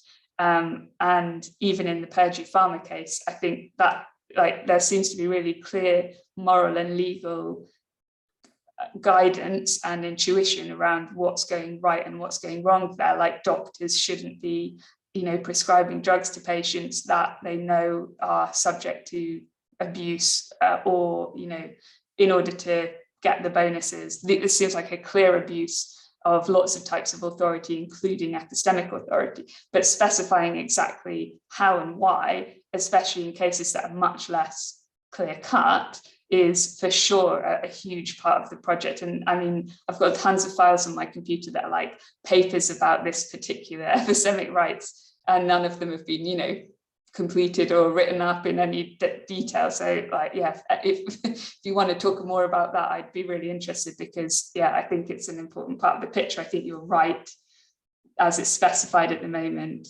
ask too much of the duty bearer and ask too little of the right holder. That seems exactly right.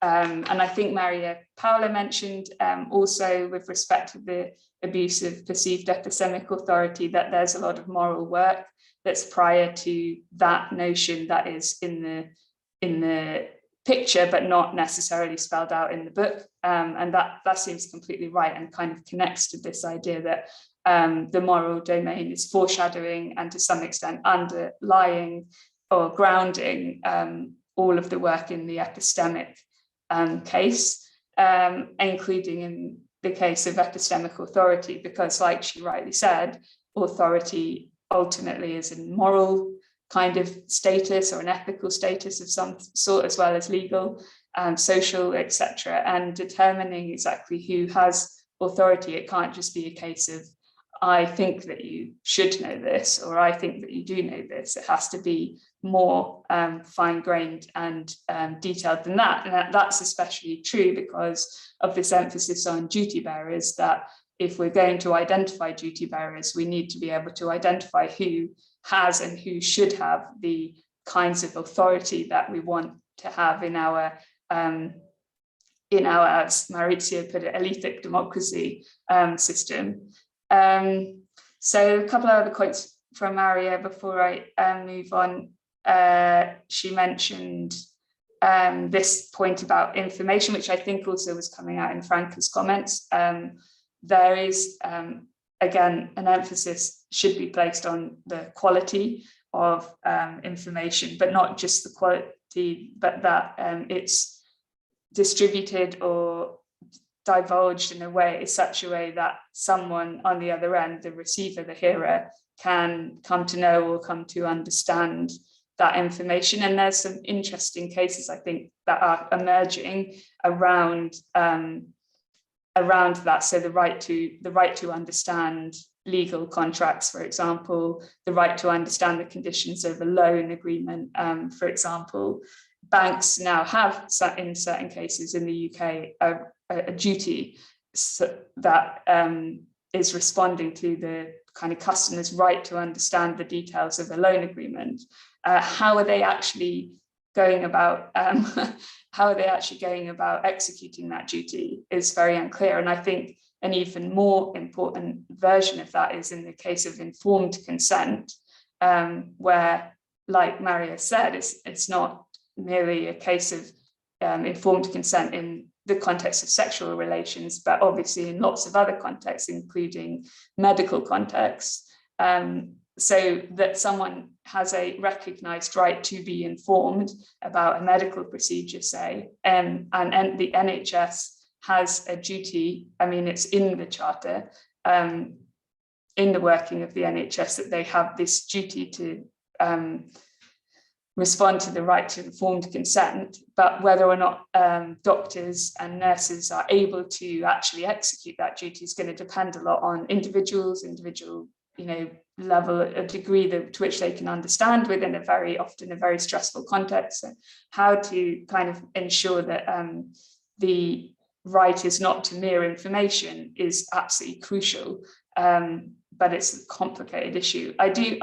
Someone recently mentioned to me that there might be an important distinction between the right to information and the right to be informed, such that the right to be informed is an epistemic right, but the right to information sort of doesn't actually, it falls short somehow. I'm not sure what I think about that.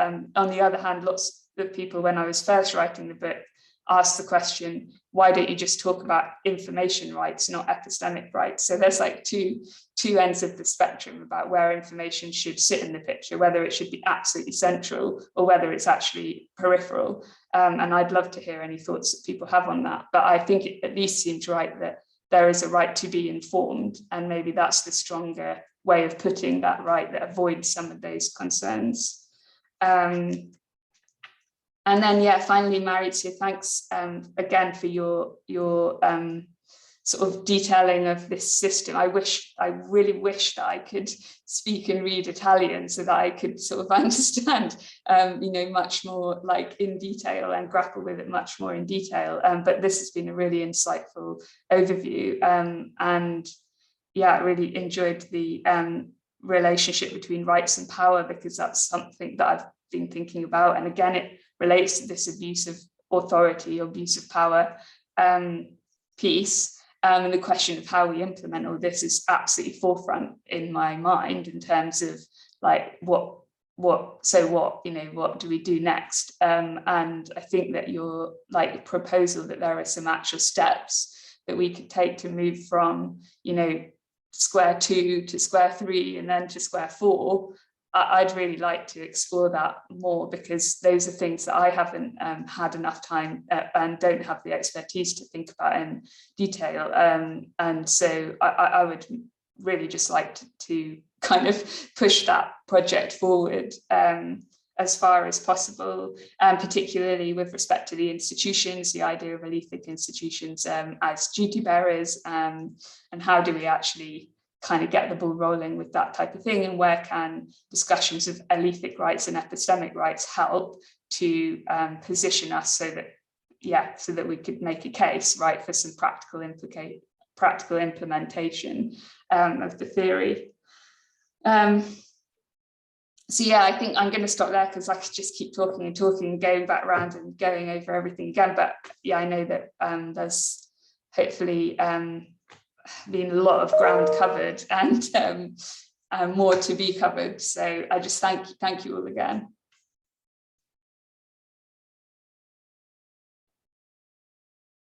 All right, thank you so much, Lani, for your reply. And I'm asking if anyone in the room wants to ask a question. Please, if write it on the chat or raise your hand with the function of Zoom. Either way is good. If not, of course, I mean, Michel, Maurizio, and Franca, you're welcome to come back and have a follow-up if you want. But I mean, of course, we're already running late, so I mean, I don't want to. But so if there is a chance, I would like to pose a question. And I mean, while I read the book, I think most of my questions were kind of related with the moral and epistemic boundaries and dimensions. So I don't want to push you any further on that, because I think that already a lot of meat has been put on there. So we'll just ask you a question, I guess a curiosity. And I think that one thing that really I really liked, but I think it's, I don't know, I find it difficult to conceptualize, is this idea that within the idea of epistemic right, you have also the idea of a right to wisdom, right? So you mentioned it briefly in the book. You're sort of making the case for the kind of epistemic goods that we can consider as objects of right. And I don't know, it seems to me, though, it's very difficult to understand what a right to wisdom actually implies. In the sense that it seems, if you want, my question is just, do you mean just as a sophisticated form of educational right, in terms of, and in the sense that I tend to think of wisdom as that capacity of judgment, basically, right? So of assessing different alternatives and being able to resonate with them, and therefore to choose the option that is best or is given the circumstances. So I was wondering exactly what is your idea of wisdom and how we should conceptualize such right. Yeah, thanks, Giulia. That's a really nice question. I want to endorse the practice of asking questions based on curiosity. So if anyone's curious about anything, then feel free to ask those questions. Yeah, the wisdom, I mean, in some ways, again, this is being caught, I guess, in the pattern of chucking a list. Chucking a list and right to know, right to be informed, right to information, right to truth, right to belief, right to wisdom, kind of just sort of throwing it in there. The main reason is more kind of dialectical, in the sense of like wanting to acknowledge the kind of work in contemporary epistemology that's trying to move away from focus on knowledge, justification, and towards states like understanding and wisdom. But that being said, you're absolutely right that it's unclear what a right to wisdom in fact entails, partly because I suppose it's a bit unclear what wisdom actually is. I suppose I could think of this in terms of like, if we think that there are certain forms of expertise that could constitute wisdom at some level, then perhaps I don't know, even, I mean, working at the moment in business contexts, in industry contexts, and there's a certain kind of, I think, wisdom, potentially practical wisdom, right, that comes from the experience of people that have been working in a particular industry for, say, banking for, decades, and they have a certain degree of like expertise, but that maybe is like beyond, it's experiential expertise, like it's beyond just really, really knowing the subject matter, but actually that you've kind of learned a certain amount of understanding that you can then impart. If that's something like that constitutes wisdom, it seems like an incredibly valuable thing, such that, yeah, we might think that, we don't want that person, like we don't want Obama to go off on his holiday and then just stay in the Bahamas or stay in Hawaii for the rest of, we want him to come back and share his wisdom about what he learned as the president of the United States. And it might be that, given that he took on that role, we have a certain right to that wisdom that can be acquired in these kinds of cases. But that's a really off the top of the head example, and it's a good question because, yeah, it's unclear, I think. Yeah. But thank you. That's very interesting. That kind of made me think about the idea of local knowledge, right? So for example, if there is a community, there is something going on, they have some experience sort of shared, and then we have a sort of right to their experience, and when we are assessing or addressing an issue within that community. I think that's appealing to me. I'm not sure whether I would call it wisdom, but still, I think it's very interesting. So thank you so much. And are there any further questions? Do you want to add anything? Speak now, or because the time is really ending. So if that's not the case, I really would like to thank so much Lani Watson, Franca D'Agostini, Michel, Croce, Maurizio, Ferrera, and of course Paola Ferretti, who unfortunately had to leave for a class. And I hope that our discussion will go further and will develop in the future. And I also hope that we will have the chance to have Lani here in Milan in the future, and maybe go to that pub or a restaurant and share a meal or something, and discuss further our concern and ideas. So thank you again for this lovely morning, and I wish you all a pleasant day, and thanks again. Thank you, Giulia. Cheers, bye. Thank you, everybody. Thank you, Giulia. Thank you, Lani. So nice to see you. And you. I hope we meet again. I hope so too. Cheers, bye. Bye.